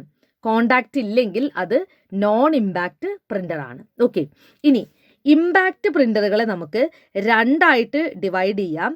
ക്യാരക്ടർ, ലൈൻ എന്ന് പറയുന്നത്. ഓക്കെ, ക്യാരക്ടർ എന്ന് പറയുന്നത് ഒരു സമയത്ത് ഒരു ലെറ്റർ ആയിരിക്കും ടൈപ്പ് ചെയ്യുന്നത്. ലൈൻ എന്ന് പറയുമ്പോഴോ ഒരു സമയത്ത് ഒരൊറ്റ ലൈൻ കംപ്ലീറ്റ് ആയിട്ട് നമുക്ക് ടൈപ്പ് ചെയ്യാൻ പറ്റുന്നതാണ് ലൈൻ പ്രിൻ്റർ എന്ന് പറയുന്നത്. അപ്പോൾ ഇമ്പാക്റ്റ് പ്രിൻ്ററിനെ തന്നെ നമുക്ക് ക്യാരക്ടർ എന്നും ലൈൻ എന്നും ഡിവൈഡ് ചെയ്യാം. ഓക്കെ, ഇനി ക്യാരക്ടർ തന്നെ ഡോട്ട് മെട്രിക്സ് ഉണ്ട്, അതുപോലെ തന്നെ ഡെയ്സി വീലും ഉണ്ട്. ഡോട്ട് മെട്രിക്സിൻ്റെ ഒരു പ്രത്യേകത എന്താണെന്ന് വെച്ചിട്ടുണ്ടെങ്കിൽ ഇതൊരു ഹെഡ് പോലെ, ഒരു ബോക്സ് പോലെ ആയിരിക്കും. അതായത് ഒരു സമയത്ത് ഒറ്റ ഒരു ലെറ്റർ ആയിരിക്കും പ്രിൻ്റ് ചെയ്യുന്നത്. അതൊരു ബോക്സ് പോലെയാണെങ്കിൽ അത് ഡോട്ട് മെട്രിക്സ് ആണ്. ഇനി ഡെയ്സി വീൽ എന്ന് പറയുന്നത് ഓരോ സമയത്ത് ഒരു ക്യാരക്ടർ ആയിരിക്കും പ്രിൻ്റ് ചെയ്യുന്നത്. അതൊരു വീല് പോലെ ആയിരിക്കും, അതായത് ഒരു ചക്രം പോലെ. ആ ചക്രം ഇങ്ങനെ കറങ്ങുമ്പോൾ ഒരു സമയത്ത് ഒരു ലെറ്റർ ഇങ്ങനെ പ്രിൻ്റ് ചെയ്ത് പോകും. അതാണ് ഡെയ്സി വീൽ. അപ്പോൾ ഇത് രണ്ടും ഒരു സമയത്ത് ഒരു ലെറ്ററാണ് പ്രിൻ്റ് ചെയ്യുന്നത്, ഡോട്ട് മെട്രിക്സ് ആണെങ്കിലും ഡെയ്സി വീൽ ആണെങ്കിലും. ഡോട്ട് മെട്രിക്സ് ഒരു ബോക്സിൻ്റെ പോലെയാണെങ്കിൽ ഡെയ്സി വീൽ ഒരു ചക്രത്തിൻ്റെ പോലെയാണെന്നുള്ള വ്യത്യാസം മാത്രമേ ഉള്ളൂ. ഇനി ലൈനിൽ ഒരു സമയത്ത് ഒറ്റ ലൈനായിരിക്കും എന്ത് ചെയ്യുന്നത്, ടൈപ്പ് ചെയ്ത് പോകുന്നത്. അപ്പോൾ ആ ലൈനിനെ തന്നെ വീണ്ടും നമുക്ക് എന്തായിട്ട് ഡിവൈഡ് ചെയ്യാം, ഡ്രം പ്രിൻ്റർ എന്നും ചെയിൻ പ്രിൻ്റർ എന്നും പറയാം. ഡ്രം പ്രിൻ്റർ നമ്മൾ നേരത്തെ ഡോട്ട് മെട്രിക്സ് പറഞ്ഞ പോലെ തന്നെ ഒരു സീലായിരിക്കും. ഓക്കെ, ആ ഒരൊറ്റ സീല് അങ്ങ് കുത്തുന്ന സമയത്ത് ഒരു ലൈൻ ഫുള്ളായിട്ട് അങ്ങ് കുത്തിപ്പോകുന്ന പോലെ ആയിരിക്കും. ഓക്കെ, ഇനി ചെയിൻ പ്രിൻ്ററോ ഒരു സമയത്ത് ഒരു ചെയിൻ ഇങ്ങനെ കറങ്ങിയിട്ട് ഒരൊറ്റ ലൈൻ കംപ്ലീറ്റ് ആയിട്ട് പ്രിന്റ് ചെയ്ത് പോകുന്ന രീതിയിൽ. ഓക്കെ, അപ്പോൾ ക്യാരക്ടറും ലൈനും തമ്മിലുള്ള വ്യത്യാസം മനസ്സിലായല്ലോ, അതിൻ്റെ സബ് ഡിവിഷൻസും മനസ്സിലായി. വളരെ സിമ്പിളാണ്, പ്രത്യേകിച്ച് ഭയങ്കര കോംപ്ലിക്കേറ്റഡ് ആയിട്ടുള്ളതൊന്നുമല്ല. ഇനി അടുത്തത് നോൺ ഇമ്പാക്റ്റ് ആണ്. ലെറ്റർ ഹെഡും പേപ്പറും തമ്മിൽ ടച്ച് ചെയ്യാത്തതാണ് നോൺ ഇമ്പാക്റ്റ് പ്രിൻ്റർ എന്ന് പറയുന്നത്. അതിനകത്ത് തന്നെ 2 തരത്തിലുണ്ട്, ലേസറും ഉണ്ട്, ഇങ്ക്ജെറ്റും ഉണ്ട്. ലേസർ എന്ന് പറയുന്നത് വളരെ high speed good quality printing തരുന്ന പ്രിൻറ്റിനെയാണ് ലേസർ പ്രിൻ്റ് എന്ന് പറയാം. ഇതിനകത്ത് നമുക്ക് ഡിഫറെൻറ്റ് ഫോണ്ടുകളും ക്യാരക്ടർ സൈസും ഒക്കെ സപ്പോർട്ട് ചെയ്യും. ഓക്കെ, പക്ഷേ ഇത് ഹൈലി എക്സ്പെൻസീവ് ആണ് എന്നുള്ളതാണ് നമ്മൾ മനസ്സിലാക്കേണ്ടത്. ഇനി ഇങ്ക്ജെറ്റ് ആണെങ്കിലോ ഹൈ ക്വാളിറ്റി പ്രിൻറ്റിംഗ് ആണ്. നേരത്തെ പറഞ്ഞ ലേസറിനേക്കാളും നമുക്ക് റിലൈ ചെയ്യാൻ പറ്റുന്നതാണ്.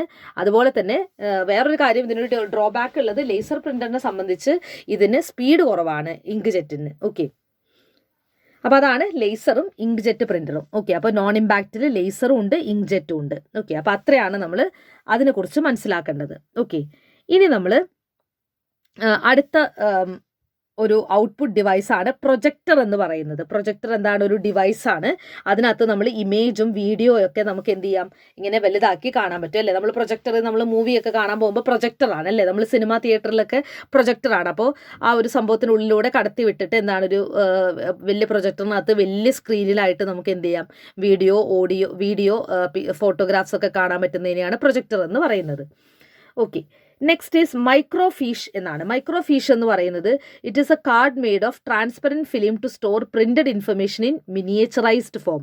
അതായത് പ്രിൻറ്റഡ് ആയിട്ടുള്ള ഇൻഫർമേഷൻ വളരെ മിനിയേച്ചർ ഫോമിൽ നമുക്ക് സ്റ്റോർ ചെയ്യാൻ പറ്റുന്ന ഒരു ട്രാൻസ്പെറൻറ്റ് ഫിലിമിനെയാണ് മൈക്രോഫീഷ് എന്ന് പറയുക. അപ്പോൾ ഈ മൈക്രോഫീഷ് ഇട്ടിട്ടാണ് എന്ത് ചെയ്യുന്നത്, ഇത് വളരെ എൻലാർജ് ചെയ്തൊക്കെ നമുക്ക് കാണാൻ പറ്റുന്നത്. ഓക്കെ, അപ്പോൾ അതും എന്ത് തന്നെയാണ്, ഒരു ഔട്ട്പുട്ട് ഡിവൈസ് തന്നെയാണ്. ഇനി അടുത്തത് computer output microfilm. Computer output microfilm എന്ന് പറയുന്നത് it is use to take image output from കമ്പ്യൂട്ടറിൽ നിന്ന് ഇമേജ് ഔട്ട്പുട്ടുകൾ എടുക്കാൻ നമ്മളെ സഹായിക്കുന്ന ഒരു ഔട്ട്പുട്ട് ഡിവൈസിനെയാണ് കമ്പ്യൂട്ടർ ഔട്ട്പുട്ട് മൈക്രോഫിലിം എന്ന് വിളിക്കുന്നത്. ഓക്കെ, ഇനി അടുത്ത ഒരു ഔട്ട്പുട്ട് ഡിവൈസാണ് വീഡിയോ കാർഡ് എന്ന് പറയുന്നത്. ഓക്കെ, വീഡിയോ കാർഡ് എന്ന് പറയുന്നത് it is N expansion card that controls and calculates an images appearance on the screen. അതായത് ഒരു ഇമേജിൻ്റെ അപ്പിയറൻസിനെ കൺട്രോൾ ചെയ്യാനും ഒക്കെ സാധിക്കുന്ന ഒരു കാർഡിനെയാണ് നമ്മൾ വീഡിയോ കാർഡ് എന്ന് പറയുന്നത്. ഓക്കെ, അത് പിക്ചറിൻ്റെ ക്വാളിറ്റി ഒക്കെ ഇമ്പ്രൂവ് ചെയ്യാനൊക്കെ നമ്മളെ സഹായിക്കുന്ന ഒരു ഡിവൈസാണ് വീഡിയോ കാർഡ്. അപ്പോൾ വീഡിയോ കാർഡ് ഉപയോഗിച്ച് നമുക്കൊരു ഇമേജിനെ എന്ത് ചെയ്യാൻ പറ്റും, കൺട്രോൾ ചെയ്യാൻ പറ്റും. അതിൻ്റെ ഷേപ്പ്, സൈസ് ഒക്കെ നമുക്ക് എന്ത് ചെയ്യാൻ പറ്റും, കൺട്രോൾ ചെയ്യാൻ പറ്റും. ഇനി ബ്രെയിൽ റീഡർ എന്താണ്, വിഷ്വലി ഇമ്പയർഡ് ആയിട്ടുള്ള ആളുകൾക്ക് അവരുടെ ബ്രെയിൽ സ്ക്രിപ്റ്റ് വായിക്കാൻ വേണ്ടി അവരെ സഹായിക്കുന്ന ഒരു ഡിവൈസാണ് ബ്രെയിൽ റീഡർ എന്ന് പറയുന്നത്. ഓക്കെ, ഇനി ആക്ച്വേറ്റർ എന്ന് പറയുന്നത് it create real world movements in A computer controlled system. നമ്മൾ ഈ റിയൽ വേൾഡ് മൂവ്മെൻറ്റ് നമുക്ക് കമ്പ്യൂട്ടറിൽ തന്നെ ക്രിയേറ്റ് ചെയ്യാൻ പറ്റുക. നമ്മൾ ഇപ്പോൾ ഓഗ്മെൻറ്റഡ് റിയാലിറ്റി ഒക്കെ ചെയ്യാറില്ലേ, അതൊക്കെ ഈ പറയുന്ന പോലെ ഒരു ആക്ച്വേറ്ററിൻ്റെ ഒരു എക്സാമ്പിളാണ്. പിന്നെ അടുത്ത സ്പീക്കറാണ്. നമ്മൾ നേരത്തെ പറഞ്ഞ പോലെ മൈക്രോഫോൺ ഒരു ഇൻപുട്ട് ഡിവൈസ് ആണെങ്കിൽ സ്പീക്കർ എന്താണ്, ഒരു ഔട്ട്പുട്ട് ഡിവൈസ് ആണെന്ന് നേരത്തെ പറഞ്ഞിട്ടുണ്ടായിരുന്നു. സോ സ്പീക്കർ ഒരു ഔട്ട്പുട്ട് ഡിവൈസ് ആണ് എന്നുള്ള കാര്യം മനസ്സിലാക്കുക. സോ ഇത്രയാണ് നമുക്ക് ഔട്ട്പുട്ട് ഡിവൈസുമായി ബന്ധപ്പെട്ട് മനസ്സിലാക്കാനുള്ള കാര്യങ്ങൾ. ഇനി നമുക്ക് നോക്കാനുള്ളത് ടൈപ്സ് ഓഫ് സോഫ്റ്റ്വെയർ ആണ്. നമ്മൾ നേരത്തെ ഹാർഡ്വെയറിൽ വരുന്നതാണ് ഇൻപുട്ട് ഔട്ട്പുട്ട് എന്ന് പറഞ്ഞു അല്ലേ. അപ്പോൾ ഹാർഡ്വെയറിൽ ഇൻപുട്ട് ഔട്ട്പുട്ട് വരും, സ്റ്റോറേജ് ഡിവൈസുകൾ വരും, മെമ്മറി യൂണിറ്റുകളൊക്കെ എന്തിൻ്റെ ഭാഗമായിട്ട് തന്നെയാണ്, ഇൻപുട്ട് ഹാർഡ്വെയറിൻ്റെ ഭാഗമായിട്ട് തന്നെയാണ് നമ്മൾ പറയാം. ഇനി സോഫ്റ്റ്വെയർ എന്ന് പറയുന്നത് നമ്മൾ പറഞ്ഞു, നമുക്ക് കാണാനും തൊടാനും പറ്റാത്ത കമ്പ്യൂട്ടറിൻ്റെ ഭാഗങ്ങളെയാണ് സോഫ്റ്റ്വെയർ എന്ന് പറയാം. അപ്പോൾ സോഫ്റ്റ്വെയറിൻ്റെ ടൈപ്പാണ് നമ്മൾ ഇനി നോക്കാൻ പോകുന്നത്. ഓക്കെ, സോഫ്റ്റ്വെയറിൻ്റെ ടൈപ്സ് ആണ് നോക്കാൻ പോകുന്നത്. Types of software. അതിനകത്ത് ഫസ്റ്റ് വൺ സിസ്റ്റം സോഫ്റ്റ്വെയർ ആണ്. ഒരു കമ്പ്യൂട്ടറിൻ്റെ സിസ്റ്റം വർക്ക് ചെയ്യാൻ ആവശ്യമായ സോഫ്റ്റ്വെയർ ആണ് സിസ്റ്റം സോഫ്റ്റ്വെയർ എന്ന് പറയുന്നത്. നമ്മൾ നേരത്തെ പറഞ്ഞ പോലെ കമ്പ്യൂട്ടറിൻ്റെ OS ഒക്കെ നമുക്ക് സിസ്റ്റം സോഫ്റ്റ്വെയറിൽ പറയാൻ പറ്റും. ഓപ്പറേറ്റിംഗ് സിസ്റ്റം ഒക്കെ എന്താണ്, സിസ്റ്റം സോഫ്റ്റ്വെയറിലാണ് നമ്മൾ പറയുക. ഓക്കെ, രണ്ടാമത്തതാണ് ആപ്ലിക്കേഷൻ സോഫ്റ്റ്വെയർ. ഏതെങ്കിലും ഒരു പെർട്ടിക്കുലർ ടാസ്ക് പെർഫോം ചെയ്യാൻ വേണ്ടിയിട്ട് മാത്രമുള്ള സോഫ്റ്റ്വെയർ ആണ് ആപ്ലിക്കേഷൻ സോഫ്റ്റ്വെയർ. ഇപ്പോൾ ഒരു ഉദാഹരണം പറയുകയാണെങ്കിൽ മൈക്രോസോഫ്റ്റ് പവർ പോയിന്റ് ക്രിയേറ്റ് ചെയ്യുക എന്നുള്ളത് മാത്രമാണ് അതിൻ്റെ ഫംഗ്ഷൻ. അതേസമയം സിസ്റ്റം സോഫ്റ്റ്വെയർ എന്ന് പറഞ്ഞു കഴിഞ്ഞാൽ ആ സിസ്റ്റം വർക്ക് ചെയ്യണമെങ്കിൽ ആ സോഫ്റ്റ്വെയർ വേണം, അല്ലേ, ഓപ്പറേറ്റിംഗ് സിസ്റ്റം വേണം. അപ്പോൾ അത്തരത്തിലുള്ള കമ്പ്യൂട്ടറിന് ഏറ്റവും കമ്പ്യൂട്ടർ വർക്ക് ചെയ്യാൻ ആവശ്യമായിട്ടുള്ള സോഫ്റ്റ്വെയർ ആണ് സിസ്റ്റം സോഫ്റ്റ്വെയർ.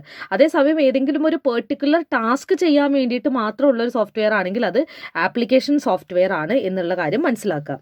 ഓക്കെ, ഇനി യൂട്ടിലിറ്റി സോഫ്റ്റ്വെയർ എന്ന് പറയുന്നത് കമ്പ്യൂട്ടറിൻ്റെ നോർമൽ വർക്കിങ്ങിന് ആവശ്യമായിട്ടുള്ള ഒരു സോഫ്റ്റ്വെയർ ആണ്. നോർമൽ വർക്കിങ്ങിന് ഇപ്പോൾ എക്സാമ്പിൾ പറയുകയാണെങ്കിൽ ആൻറ്റി വൈറസ്, പിന്നെ ബാക്കപ്പ് സോഫ്റ്റ്വെയർ, ഇതൊക്കെ കമ്പ്യൂട്ടർ ഫങ്ഷൻ ചെയ്യാൻ ആവശ്യമായിട്ടുള്ള അതായത് നേരത്തെ നമ്മൾ ഓപ്പറേറ്റിംഗ് സിസ്റ്റം പോലെയല്ല, ഓപ്പറേറ്റിംഗ് സിസ്റ്റം കമ്പ്യൂട്ടർ പ്രവർത്തിക്കാൻ ആവശ്യമായിട്ടുള്ളതാണ്. ഇത് കമ്പ്യൂട്ടറിൻ്റെ മറ്റ് പ്രവർത്തനങ്ങളെ സഹായിക്കുന്ന സോഫ്റ്റ്വെയർ ആണ് യൂട്ടിലിറ്റി സോഫ്റ്റ്വെയർ എന്ന് പറയുന്നത്. ഓക്കെ, നെക്സ്റ്റ് എന്ന് പറയുന്നത് പ്രോഗ്രാമിംഗ് സോഫ്റ്റ്വെയർ ആണ്. നമ്മൾ നേരത്തെ പറഞ്ഞ പോലെ പ്രോഗ്രാമിംഗ് ലാംഗ്വേജുകളെ മായി ബന്ധപ്പെട്ടിട്ടുള്ളതാണ്, അല്ലേ. കമ്പ്യൂട്ടറിൻ്റെ ലാംഗ്വേജ് നമുക്കും നമ്മുടെ ലാംഗ്വേജ് കമ്പ്യൂട്ടറിന് മനസ്സിലാവുന്ന രീതിയിൽ ട്രാൻസ്ലേറ്റ് ഒക്കെ ചെയ്ത് കൊടുക്കുന്ന സോഫ്റ്റ്വെയറുകളാണ് പ്രോഗ്രാമിംഗ് സോഫ്റ്റ്വെയർ എന്ന് പറയുന്നത്. Okay, next is open source സോഫ്റ്റ്വെയറുകളാണ്. ഓപ്പൺ സോഴ്സ് സോഫ്റ്റ്വെയറുകളുടെ ഒരു പ്രത്യേകത, ഇത് യൂസറിന് സോഴ്സ് കോഡ് അവൈലബിൾ ആയിരിക്കും. അതായത് ഈ സോഴ്സ് കോഡ് അവൈലബിൾ ആയിട്ടുള്ള സോഫ്റ്റ്വെയറുകളെയാണ് ഓപ്പൺ സോഴ്സ് സോഫ്റ്റ്വെയർ എന്ന് പറയാം. ഇതിൻ്റെ ഒരു പ്രത്യേകത എന്താണെന്ന് വെച്ചിട്ടുണ്ടെങ്കിൽ ഇത് എല്ലാവർക്കും, അതായത് ഇത് ഈ ഓപ്പൺ സോഴ്സ് കോഡ് ഓപ്പൺ ആയതുകൊണ്ട് തന്നെ anybody can modify the software to best fit their needs. അതായത് നമ്മുടെ നീഡിനനുസരിച്ച് നമുക്ക് എന്ത് ചെയ്യാം, ആ സോഫ്റ്റ്വെയറുകളെ എഡിറ്റ് ചെയ്ത് മോഡിഫൈ ചെയ്യാൻ സാധിക്കുന്ന തരത്തിലുള്ള സോഫ്റ്റ്വെയറുകളെയാണ് ഓപ്പൺ സോഴ്സ് സോഫ്റ്റ്വെയർ എന്ന് പറയാം. കാരണം അതിൻ്റെ സോഴ്സ് കോഡ് അവൈലബിൾ ആണ്, അതുകൊണ്ട് തന്നെ നമുക്ക് എന്ത് ചെയ്യാൻ പറ്റും, അത് മോഡിഫൈ ചെയ്യാൻ സാധിക്കും എന്നുള്ളതാണ് ഓപ്പൺ സോഴ്സ് സോഫ്റ്റ്വെയറുകളുടെ പ്രത്യേകത. ഓക്കെ, എക്സാമ്പിൾ പറയുകയാണെങ്കിൽ ലിനക്സ് ഒരു ഓപ്പൺ സോഴ്സ് സോഫ്റ്റ്വെയർ ആണ് എന്നുള്ള കാര്യം മനസ്സിലാക്കുക. അടുത്തത് ഫ്രീ വെയർ ആണ്. നമുക്ക് ഫ്രീ ആയിട്ട് കിട്ടുന്ന സോഫ്റ്റ്വെയറുകളാണ്. പക്ഷേ ഇതിൻ്റെ ഒരു പ്രത്യേകത, സോഴ്സ് കോഡ് ക്ലോസ്ഡ് ആയിരിക്കും. ഓക്കെ, ഫ്രീ ആയിട്ട് കിട്ടുന്ന സോഫ്റ്റ്വെയറുകളെയാണ് ഫ്രീ വെയർ എന്ന് പറയാം, പക്ഷേ സോഴ്സ് കോഡ് ക്ലോസ്ഡ് ആയിരിക്കും. ഓപ്പൺ സോഴ്സ് സോഫ്റ്റ്വെയർ എന്ന് പറയുമ്പോൾ സോഴ്സ് കോഡ് ഓപ്പൺ ആയിട്ടുള്ള സോഫ്റ്റ്വെയറുകളാണ് നമുക്ക് മോഡിഫൈ ചെയ്യാം. ഓക്കെ, ഫ്രീ വെയർ എന്ന് പറയുന്നത് നമുക്ക് സൗജന്യമായിട്ട് കിട്ടുന്ന സോഫ്റ്റ്വെയറുകളാണ്. അതിന് നമുക്ക് എന്ത് ചെയ്യാൻ പറ്റില്ല, മോഡിഫൈ ചെയ്യാൻ പറ്റില്ല, കാരണം അതിൻ്റെ സോഴ്സ് കോഡ് ക്ലോസ്ഡ് ആണ്. ഓക്കെ, അടുത്തത് ഷെയർ വെയർ ആണ്. Freely distributed to users on trial basis. There is a time limit. അതായത് ഇപ്പം നമ്മൾ കുക്കു FM, അല്ലേ, അതുപോലെ തന്നെ കുറേ ആപ്ലിക്കേഷൻസ് ഉണ്ടല്ലോ. അപ്പോൾ അതൊക്കെ നമുക്ക് കുറച്ച് നാളത്തേക്ക് ട്രയൽ ബേസിസിൽ നമുക്ക് ഉപയോഗിക്കാൻ പറ്റും. പിന്നെ കുറച്ച് കഴിയുമ്പോൾ നമ്മൾ എന്ത് ചെയ്യണം, അതിന് പേയ്മെൻറ്റ് കൊടുക്കണം, പിന്നെ അത് ഉപയോഗിക്കണമെങ്കിൽ. അത്തരത്തിലുള്ള സോഫ്റ്റ്വെയറുകളെയാണ് ഷെയർ വെയർ എന്ന് പറയാം. ട്രയൽ ബേസിസിൽ യൂസേഴ്സിന് ഫ്രീ ആയിട്ട് ഡിസ്ട്രിബ്യൂട്ട് ചെയ്യുകയും ഒരു ടൈം ലിമിറ്റ് കഴിയുമ്പോൾ പിന്നെ ഒരു പേയ്മെൻറ്റ് ഈടാക്കുകയും ചെയ്യുന്ന സോഫ്റ്റ്വെയറുകളെയാണ് നമ്മൾ ഷെയർ വെയർ എന്ന് പറയാം. ഓക്കെ, അടുത്തത് പ്രൊപ്രീറ്റി സോഫ്റ്റ്വെയർ ഓർ കൊമേഴ്ഷ്യൽ സോഫ്റ്റ്വെയർ ആണ്. ഏതെങ്കിലും ഒരു ഇൻഡിവിജ്വലോ ഒരു കമ്പനിയോ ഒക്കെ ഓൺ ചെയ്യുന്ന സോഫ്റ്റ്വെയറുകളെയാണ് നമ്മൾ പ്രൊപ്രീറ്റി സോഫ്റ്റ്വെയർ അഥവാ കൊമേഴ്ഷ്യൽ സോഫ്റ്റ്വെയർ എന്ന് പറയുന്നത്. അടുത്തത് ഗ്രൂപ്പ് വെയർ ആണ്. WRAE, ഗ്രൂപ്പ് വെയർ എന്ന് പറയുന്നത് നമ്മൾ ഒരു ഗ്രൂപ്പ് മീറ്റിംഗ് ഒക്കെ കണ്ടക്ട് ചെയ്യാൻ നമ്മളെ സഹായിക്കുന്ന സോഫ്റ്റ്വെയർ ആണ്. ഇപ്പോൾ എക്സാമ്പിൾ പറയുകയാണെങ്കിൽ ഗൂഗിൾ മീറ്റ് ഒക്കെ എന്താണ്, ഒരു ഗ്രൂപ്പ് വെയർ ആണ്. അതായത് ഒത്തിരി ആളുകളെ ഒരുമിച്ച് ഒരു വർക്ക് ബെറ്റർ ആയിട്ട് ചെയ്യാൻ വേണ്ടി സഹായിക്കുന്ന ഒരു സോഫ്റ്റ്വെയറിനെയാണ് നമ്മൾ ഗ്രൂപ്പ് വെയർ എന്ന് പറയുക. ഗൂഗിൾ മീറ്റ് ഒക്കെ അതിനൊരു ഉദാഹരണമാണ്. അപ്പോൾ ഇത്രയും തരത്തിലുള്ള സോഫ്റ്റ്വെയർ ആണ് നമ്മൾ മെയിനായിട്ട് നോട്ട് ചെയ്ത് വെക്കേണ്ടത്. അപ്പോൾ ഇതിൽ നിന്ന് ക്വസ്റ്റ്യൻസ് വന്നിട്ടുണ്ട്, ഇമ്പോർട്ടൻ്റ് ആണ്. System software, application software, utility software, programming software, open source software, freeware, shareware, proprietary software or commercial software, groupware. Okay, അപ്പോൾ ഇത്രയാണ് നമ്മൾ അതുമായി ബന്ധപ്പെട്ട് മനസ്സിലാക്കേണ്ടത്. ഇനി നമ്മൾ നോക്കേണ്ടത് കമ്പ്യൂട്ടർ ലാംഗ്വേജ് ആണ്, കമ്പ്യൂട്ടറിൻ്റെ ഭാഷകളാണ്, അല്ലേ. അപ്പോൾ കമ്പ്യൂട്ടർ ലാംഗ്വേജിനെ നമുക്ക് ലോ ലെവൽ ലാംഗ്വേജ് എന്നും ഹൈ ലെവൽ ലാംഗ്വേജ് എന്നും ഡിവൈഡ് ചെയ്യാം. ഓക്കെ, കമ്പ്യൂട്ടർ ലാംഗ്വേജിനെ ലോ ലെവൽ ലാംഗ്വേജ് എന്നും ഹൈ ലെവൽ ലാംഗ്വേജ് എന്നും ഡിവൈഡ് ചെയ്യാം. അപ്പോൾ ലോ ലെവൽ ലാംഗ്വേജിനെ തന്നെ നമുക്ക് രണ്ടായിട്ട് ഡിവൈഡ് ചെയ്യാം, മെഷീൻ ലാംഗ്വേജും അസംബ്ലി ലാംഗ്വേജും. ഓക്കെ, അപ്പോൾ മെഷീൻ ലാംഗ്വേജ് എന്ന് പറയുന്നത് ലാംഗ്വേജ് യൂസ്ഡ് ഇൻ ഓൾഡ് ടൈമാണ് അല്ലേ, പണ്ട് കാലത്ത് ഉപയോഗിച്ചിരുന്ന ലാംഗ്വേജ് ആണ് മെഷീൻ ലാംഗ്വേജ് എന്ന് പറയുന്നത്. Okay, it is design to run on a particular computer and in the form of zeros and ones. 0-1 രൂപത്തിലുള്ള ലാംഗ്വേജ് ആണ് മെഷീൻ ലാംഗ്വേജ് എന്ന് പറയുന്നത്. ഇതിന് നമ്മൾ ഫസ്റ്റ് ജനറേഷൻ ലാംഗ്വേജ് എന്നും പറയാറുണ്ട്.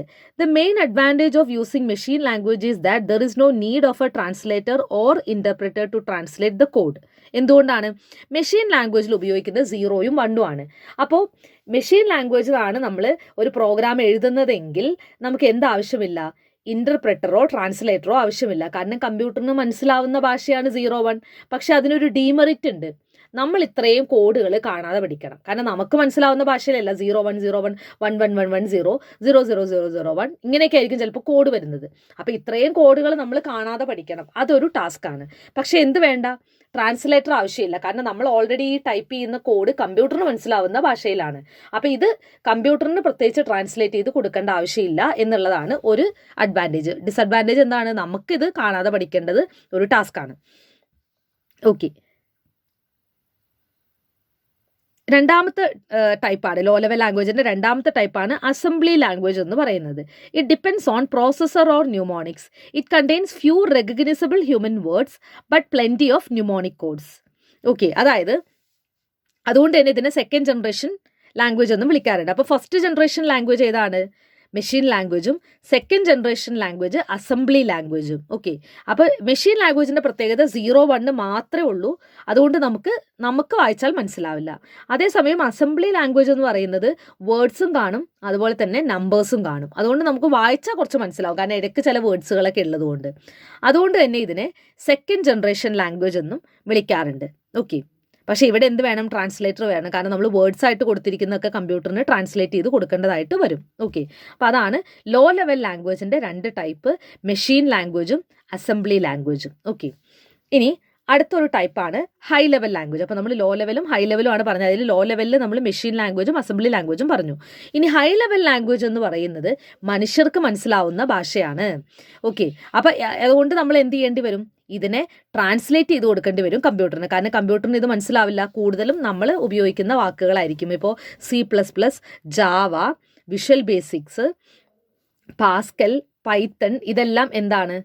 ഈ പറയുന്ന ഹൈ ലെവൽ ലാംഗ്വേജ് ആണ്. അപ്പോൾ ഹൈ ലെവൽ ലാംഗ്വേജിൻ്റെ ഒരു പ്രത്യേകത എന്താണെന്ന് വെച്ചിട്ടുണ്ടെങ്കിൽ മനുഷ്യർക്ക് മനസ്സിലാവുന്ന ലാംഗ്വേജ് ആണ്, പക്ഷേ കമ്പ്യൂട്ടറിന് മനസ്സിലാവില്ല. അതുകൊണ്ട് തന്നെ കമ്പ്യൂട്ടറിന് മനസ്സിലാവണമെങ്കിൽ നമ്മൾ എന്ത് ചെയ്യണം? ട്രാൻസ്ലേറ്റ് ചെയ്ത് കൊടുക്കണം. ഓക്കെ, അപ്പോൾ ട്രാൻസ്ലേറ്റ് ചെയ്ത് കൊടുക്കണം എന്ന് പറയുമ്പോൾ നമ്മൾ അതിൽ നിന്ന് മനസ്സിലാക്കേണ്ടത് എന്താണ്? പ്രോഗ്രാം ട്രാൻസ്ലേറ്റേഴ്സ് വേണം. എന്നാലാണ് നമുക്ക് ഈ പറയുന്ന പ്രോഗ്രാമുകളൊക്കെ കമ്പ്യൂട്ടറിന് മനസ്സിലാവുന്ന ഭാഷയിലേക്ക് ട്രാൻസ്ലേറ്റ് ചെയ്ത് കൊടുക്കാൻ പറ്റുള്ളൂ. അപ്പോൾ അതിൽ ഉപയോഗിക്കുന്ന ട്രാൻസ്ലേറ്ററുകളാണ് നമ്മൾ നോക്കാൻ പോകുന്നത്. ഓക്കെ, ഫസ്റ്റ് വൺ അസംബ്ലർ ആണ്. അസംബ്ലർ എന്ന് പറയുന്നത് translate programs written in assembly language into machine language. Assembly ലാംഗ്വേജിൽ എഴുതപ്പെട്ടിട്ടുള്ള ലാംഗ്വേജിനെ മെഷീൻ ലാംഗ്വേജിലേക്ക് ട്രാൻസ്ലേറ്റ് ചെയ്യുന്ന പ്രോഗ്രാമാണ് അസംബ്ലർ എന്ന് പറയുന്നത്. അപ്പം നമ്മൾ നേരത്തെ കണ്ടു അസംബ്ലി ലാംഗ്വേജ് എന്താണ്? അതിനകത്ത് കുറച്ച് വേർഡ്സുകൾ കാണും അല്ലേ, കുറച്ച് നമുക്ക് മനസ്സിലാവുന്ന വേർഡ്സുകളും കൂടെ കാണുന്നതാണ് അസംബ്ലി ലാംഗ്വേജ് എന്ന് പറയുന്നത് അല്ലേ. കുറച്ച് വേർഡ്സും ഉണ്ടാവും, കുറച്ച് നമ്പേഴ്സും ഉണ്ടാവും. അപ്പോൾ അത്തരത്തിലുള്ള അസംബ്ലി ലാംഗ്വേജിനെ മെഷീന് മനസ്സിലാവുന്ന 0-1 രൂപത്തിലുള്ള മെഷീൻ ലാംഗ്വേജിലേക്ക് ട്രാൻസ്ലേറ്റ് ചെയ്യുന്ന പ്രോഗ്രാം ട്രാൻസ്ലേറ്ററുകളെയാണ് അസംബ്ലർ എന്ന് പറയാം. അപ്പോൾ അസംബ്ലി ലാംഗ്വേജിൽ എഴുതപ്പെട്ടിട്ടുള്ളതിനെ മെഷീൻ ലാംഗ്വേജിലേക്ക് ട്രാൻസ്ലേറ്റ് ചെയ്യുന്ന പ്രോഗ്രാമുകളെയാണ് അസംബ്ലർ എന്ന് പറയുന്നത്. ഓക്കെ, അടുത്തത് കമ്പൈലർ ആണ്. കമ്പൈലറിൻ്റെ പ്രത്യേകത high level language. High level language എന്ന് പറയുമ്പോൾ മനുഷ്യർക്ക് മനസ്സിലാവുന്ന ലാംഗ്വേജ് ആണ് അല്ലേ. C++ഉം ജാവയിലും ഒക്കെ എഴുതിയിട്ടുള്ള പ്രോഗ്രാമുകളെ അസംബ്ലി ലാംഗ്വേജിലേക്കോ മെഷീൻ ലാംഗ്വേജിലേക്കോ കൺവേർട്ട് ചെയ്യുന്ന പ്രോഗ്രാം ട്രാൻസ്ലേറ്ററുകളെയാണ് നമ്മൾ കമ്പൈലർ എന്ന് പറയുന്നത്. കമ്പൈലർ. അടുത്തത് ഇൻ്റർപ്രറ്റർ ആണ്. Translate only 1 statement at A time. അപ്പോൾ ഇൻ്റർപ്രറ്റർ എന്ന് പറയുന്നതും ഇതേ കമ്പൈലർ ചെയ്യുന്ന അതേ ഫംഗ്ഷൻ തന്നെയാണ്. പക്ഷേ എന്താണ് പ്രത്യേകത? ഒരു സമയത്ത് ഒരു സ്റ്റേറ്റ്മെൻറ്റ് മാത്രമായിരിക്കും ട്രാൻസ്ലേറ്റ് ചെയ്യുന്നത്. കമ്പൈലർ ആണെങ്കിൽ ഒരു സമയത്ത് എല്ലാം കൂടി ഒന്നിച്ച് അങ്ങ് ട്രാൻസ്ലേറ്റ് ചെയ്യും. ഓക്കെ, അപ്പോൾ ഏതായിരിക്കും കുറച്ചും കൂടി ഇഫക്റ്റീവ്? ഏതായിരിക്കും? ഏറ്റവും ഇഫക്റ്റീവ് ആയിട്ടുള്ളത് ഇൻ്റർപ്രറ്റർ ആയിരിക്കും. കാരണം എവിടെയാണ് എറർ വന്നിട്ടുള്ളത് എന്നുള്ളത് നമുക്ക് പെട്ടെന്ന് ഐഡൻറ്റിഫൈ ചെയ്യാൻ പറ്റും ഇൻ്റർപ്രറ്ററിൻ്റെ കേസിൽ. കാരണം നമ്മൾ ഒരു സമയത്ത് ഒരു സ്റ്റേറ്റ്മെൻ്റ് ആണ് ട്രാൻസ്ലേറ്റ് ചെയ്യുന്നത്. സോ അതുകൊണ്ട് എവിടെയാണ് എറർ വന്നതെന്നുള്ളത് നമുക്ക് പെട്ടെന്ന് തന്നെ മനസ്സിലാക്കാൻ പറ്റുമെന്നുള്ളതാണ് ഇൻ്റർപ്രറ്ററിൻ്റെ കേസിൽ മനസ്സിലാക്കേണ്ടത്. ഓക്കെ, അപ്പോൾ അസംബ്ലർ എന്ന് പറയുന്നത് അസംബ്ലി ലാംഗ്വേജിനെ മെഷീൻ ലാംഗ്വേജിലേക്ക് ട്രാൻസ്ലേറ്റ് ചെയ്യുന്നത്. കമ്പൈലറും ഇൻ്റർപ്രറ്ററും ഹൈ ലെവൽ ലാംഗ്വേജിനെ അസംബ്ലി ലാംഗ്വേജിലേക്കോ മെഷീൻ ലാംഗ്വേജിലേക്കോ ട്രാൻസ്ലേറ്റ് ചെയ്യുന്നത്. കമ്പൈലറും ഇൻ്റർപ്രറ്ററും തമ്മിലുള്ള ഡിഫറൻസ്, ഇൻ്റർപ്രറ്റർ ഒരു സ്റ്റേറ്റ്മെൻ്റ് ആയിരിക്കും ഒരു സമയത്ത് ട്രാൻസ്ലേറ്റ് ചെയ്യുന്നത്, കമ്പൈലർ എല്ലാം കൂടി ഒന്നിച്ചായിരിക്കും ട്രാൻസ്ലേറ്റ് ചെയ്യുന്നത്. So that is the basic difference. അപ്പോൾ ഇത്രയാണ് നമുക്ക് പ്രോഗ്രാം ട്രാൻസ്ലേറ്റേഴ്സിൻ്റെ കേസിൽ പറയാനുള്ളത്. ഇനി നമുക്ക് നെറ്റ്വർക്കാണ്, ടൈപ്സ് ഓഫ് നെറ്റ്വർക്കാണ് നമുക്ക് നോക്കാനുള്ളത്. Types of network. അപ്പോൾ നെറ്റ്വർക്ക് എന്ന് പറയുന്നത് എന്താണ്? കമ്പ്യൂട്ടറുകളുടെ ഒരു ശൃംഖലക്കാണ് നമ്മൾ നെറ്റ്വർക്ക് എന്ന് പറയുക. അതായത് ഒന്നിലധികം കമ്പ്യൂട്ടറുകളെ കോർത്തിണക്കുന്ന ഒരു ചെയിനിനെയാണ് നമ്മൾ നെറ്റ്വർക്ക് എന്ന് പറയുക. അപ്പോൾ എന്തിനാണ് നമ്മൾ ഈ നെറ്റ്വർക്ക് ഉപയോഗിക്കുന്നത്? നമുക്ക് നമ്മുടെ ഡേറ്റ ഒരു കമ്പ്യൂട്ടറിൽ നിന്ന് മറ്റൊരു കമ്പ്യൂട്ടറിലേക്ക് നമുക്ക് ഡേറ്റ ഷെയർ ചെയ്യണമെങ്കിൽ ഇതൊരു നെറ്റ്വർക്ക് ആയിട്ട് ഇരിക്കണം, അല്ലേ? അപ്പോൾ അതിന് വേണ്ടിയിട്ടാണ് നമ്മൾ നെറ്റ്വർക്കിംഗ് യൂസ് ചെയ്യുന്നത്. ഓക്കെ, അപ്പോൾ ഏതൊക്കെ തരത്തിലുള്ള നെറ്റ്വർക്കിംഗ് ആണ് മെയിൻ ആയിട്ടുള്ളത് എന്നാണ് നമ്മൾ നോക്കാൻ പോകുന്നത്. ഓക്കെ, അപ്പോൾ ഫസ്റ്റ് വൺ എന്ന് പറയുന്നത് ലാൻ ആണ്, local area network. Local area network. അപ്പോൾ ലോക്കൽ ഏരിയ നെറ്റ്വർക്കിൻ്റെ പ്രത്യേകത, ഇത് നമ്മൾ എവിടെയാണ് യൂസ് ചെയ്യുന്നത്? സ്കൂളിൽ, ഓഫീസിലൊക്കെയാണ് ലോക്കൽ ഏരിയ നെറ്റ്വർക്ക് ഉപയോഗിക്കുന്നത്. ഒരു 10 കിലോമീറ്റർ ചുറ്റളവിലുള്ള കമ്പ്യൂട്ടറുകളെയൊക്കെ ബന്ധിപ്പിക്കുന്ന ഒരു ശ്രേണിക്കാണ് നമ്മൾ ലോക്കൽ ഏരിയ നെറ്റ്വർക്ക് എന്ന് പറയാം. ഓക്കെ, അടുത്തത് മെട്രോപൊളിറ്റൻ ഏരിയ നെറ്റ്വർക്ക് ആണ്. മെട്രോപൊളിറ്റൻ ഏരിയ നെറ്റ്വർക്ക് എന്ന് പറയുന്നത് 50 കിലോമീറ്റർ ചുറ്റളവിലുള്ള കമ്പ്യൂട്ടറുകളെ ബന്ധിപ്പിക്കുന്നതിനെയാണ് മെട്രോപൊളിറ്റൻ ഏരിയ നെറ്റ്വർക്ക് എന്ന് പറയുന്നത്. ഒരു സിറ്റിയൊക്കെ കവർ ചെയ്യുന്നതാണെങ്കിൽ അത് മെട്രോപൊളിറ്റൻ ഏരിയ നെറ്റ്വർക്ക് ആയിരിക്കും. ഇനി വൈഡ് ഏരിയ നെറ്റ്വർക്ക് എന്ന് പറയുന്നത് രാജ്യങ്ങളെ കവർ 2-3 രാജ്യങ്ങളെയൊക്കെ കണക്ട് ചെയ്യുന്നതാണെങ്കിൽ വൈഡ് ഏരിയ നെറ്റ്വർക്ക് ആണ്. ഓക്കെ, ഇതിനങ്ങനെ പ്രത്യേകിച്ച് ഒരു ലിമിറ്റ് ഇല്ല ഡിസ്റ്റൻസിൽ. ഓക്കെ, അടുത്തത് പേഴ്സണലൈസ്ഡ് ഏരിയ നെറ്റ്വർക്ക് ആണ്. പേഴ്സണലൈസ്ഡ് ഏരിയ നെറ്റ്വർക്ക് എന്ന് പറയുന്നത് ഒരു ബ്ലൂടൂത്ത് ഏരിയ. അതായത് നമ്മളിപ്പോൾ ഒരു ബ്ലൂടൂത്ത് ഒരു ഫോണിൽ നിന്ന് മറ്റൊരു ഫോണിലേക്ക് ബ്ലൂടൂത്ത് കണക്ട് ചെയ്യണമെങ്കിൽ എത്ര സ്പേസ് വരെ പോവാം, അത്രയും സ്പേസിലുള്ള കമ്പ്യൂട്ടറുകളെ കണക്ട് ചെയ്യുന്നതിനെയാണ് പാൻ എന്ന് പറയാം, പേഴ്സണലൈസ്ഡ് ഏരിയ നെറ്റ്വർക്ക്. അടുത്തത് വയർലെസ് ലോക്കൽ ഏരിയ നെറ്റ്വർക്ക്. അതായത് നമ്മൾ നേരത്തെ പറഞ്ഞ ലോക്കൽ ഏരിയ നെറ്റ്വർക്ക് വയേർഡ് ആണ്, അല്ലേ? ഇപ്പോൾ കമ്പ്യൂട്ടറുകൾ, ഒരു ഓഫീസിലുള്ള കമ്പ്യൂട്ടറുകളൊക്കെ വയറുകളുടെ സഹായത്തോട് കൂടിയിട്ടായിരിക്കും കണക്ട് ചെയ്തിട്ടുണ്ടാവുക. ഇനി വയർ ഇല്ലാതെയാണ് നമ്മൾ ഒരു ഓഫീസിലെ കമ്പ്യൂട്ടറുകളെ കണക്ട് ചെയ്യുന്നതെങ്കിൽ അതെന്തായിരിക്കും? വയർലെസ് ലോക്കൽ ഏരിയ നെറ്റ്വർക്ക് ആയിരിക്കും എന്നുള്ള കാര്യം മനസ്സിലാക്കാം. അടുത്തത് ഇൻട്രാനെറ്റ് ആണ്. ഇൻട്രാനെറ്റ് എന്ന് പറയുന്നത് ഒരു കമ്പനിയുടെ പ്രൈവറ്റ് നെറ്റ്വർക്കാണ്. ആ കമ്പനിയിലുള്ള ആളുകൾക്ക് ഉപയോഗിക്കാൻ വേണ്ടിയിട്ട് നിർമ്മിച്ചിട്ടുള്ള നെറ്റ്വർക്കിനെയാണ് ഇൻട്രാനെറ്റ് എന്ന് പറയുക. ഇനി ഇൻ്റർനെറ്റ് എന്ന് പറയുന്നതോ? ഇൻ്റർനെറ്റ് എന്ന് പറയുന്നത് അല്ലേ, ലോകത്താകമാനം നമ്മൾ ഉപയോഗിക്കുന്ന ഒരു സംവിധാനമാണ്, അല്ലേ? അപ്പോൾ ഇൻ്റർനെറ്റുമായി ബന്ധപ്പെട്ടിട്ടുള്ള കുറച്ച് കാര്യങ്ങൾ പറയാനുണ്ട്. അടുത്ത ഒരു സ്ലൈഡിലേക്ക് പോകുന്നതിന് മുന്നേ, അടുത്ത സ്ലൈഡ് ഞാൻ ചെയ്തു വെച്ചിട്ടുണ്ട്. അടുത്ത സ്ലൈഡിലേക്ക് നമ്മൾ കടക്കുന്നതിന് മുന്നേ കുറച്ച് കാര്യങ്ങൾ ഇൻ്റർനെറ്റുമായി ബന്ധപ്പെട്ട് പറയാനുണ്ട്.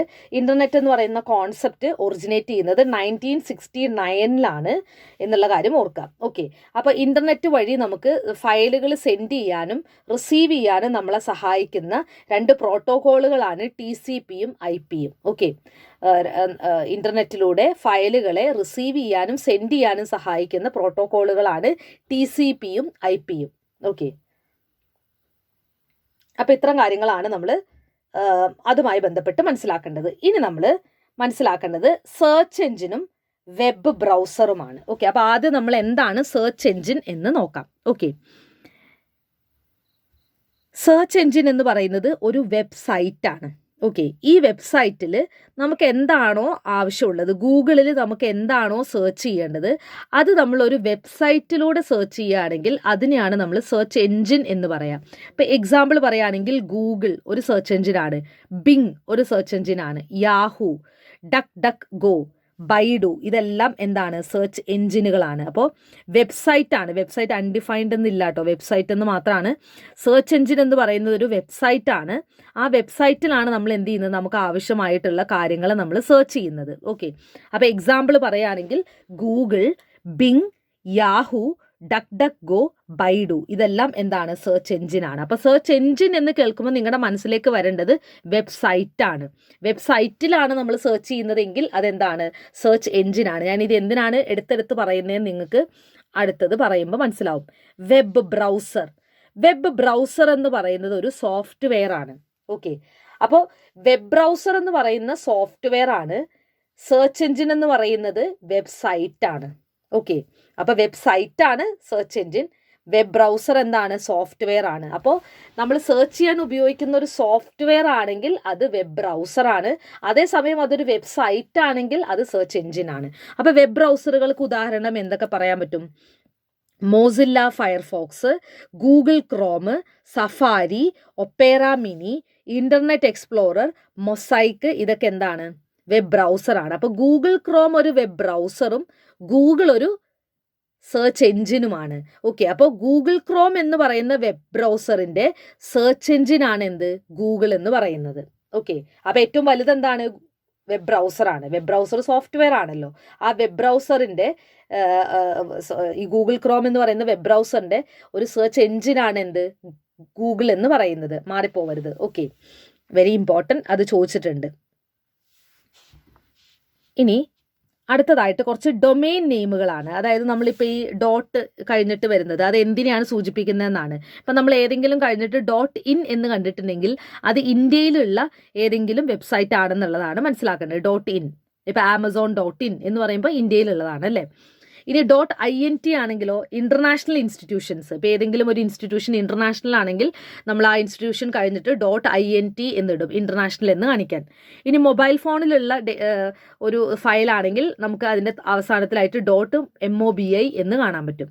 ഓക്കെ, ഇനി ജർമ്മനി റിലേറ്റഡ് ആയിട്ടുള്ള ഒരു വെബ്സൈറ്റ് ആണെങ്കിൽ .de എന്ന് കാണാൻ പറ്റും. അപ്പോൾ .de എന്ന് കണ്ടു കഴിഞ്ഞാൽ അത് ജർമ്മനിയുമായി എന്തെങ്കിലും ബന്ധമുണ്ട് എന്നുള്ള കാര്യം മനസ്സിലാക്കാം. അപ്പോൾ .in India, .int international institutions, .mobi mobile phones, .de Germany. ഇത്രയാണ് ഡൊമെയിൻ നെയിമുകൾ. ഇനി അടുത്തത് കമ്പ്യൂട്ടർ വൈറസുകളാണ്. ഇപ്പം എന്താണ് ഈ കമ്പ്യൂട്ടർ വൈറസ് എന്ന് പറയുന്നത്? കമ്പ്യൂട്ടറിനെ അഫക്റ്റ് ചെയ്യുന്ന, കമ്പ്യൂട്ടറിൻ്റെ നോർമൽ ഫങ്ഷനിങ്ങിനെ അഫക്റ്റ് ചെയ്യുന്ന ചില കാര്യങ്ങളെയാണ്, ചില സോഫ്റ്റ്വെയറുകളെയാണ് നമ്മൾ കമ്പ്യൂട്ടർ വൈറസ് എന്ന് പറയാം.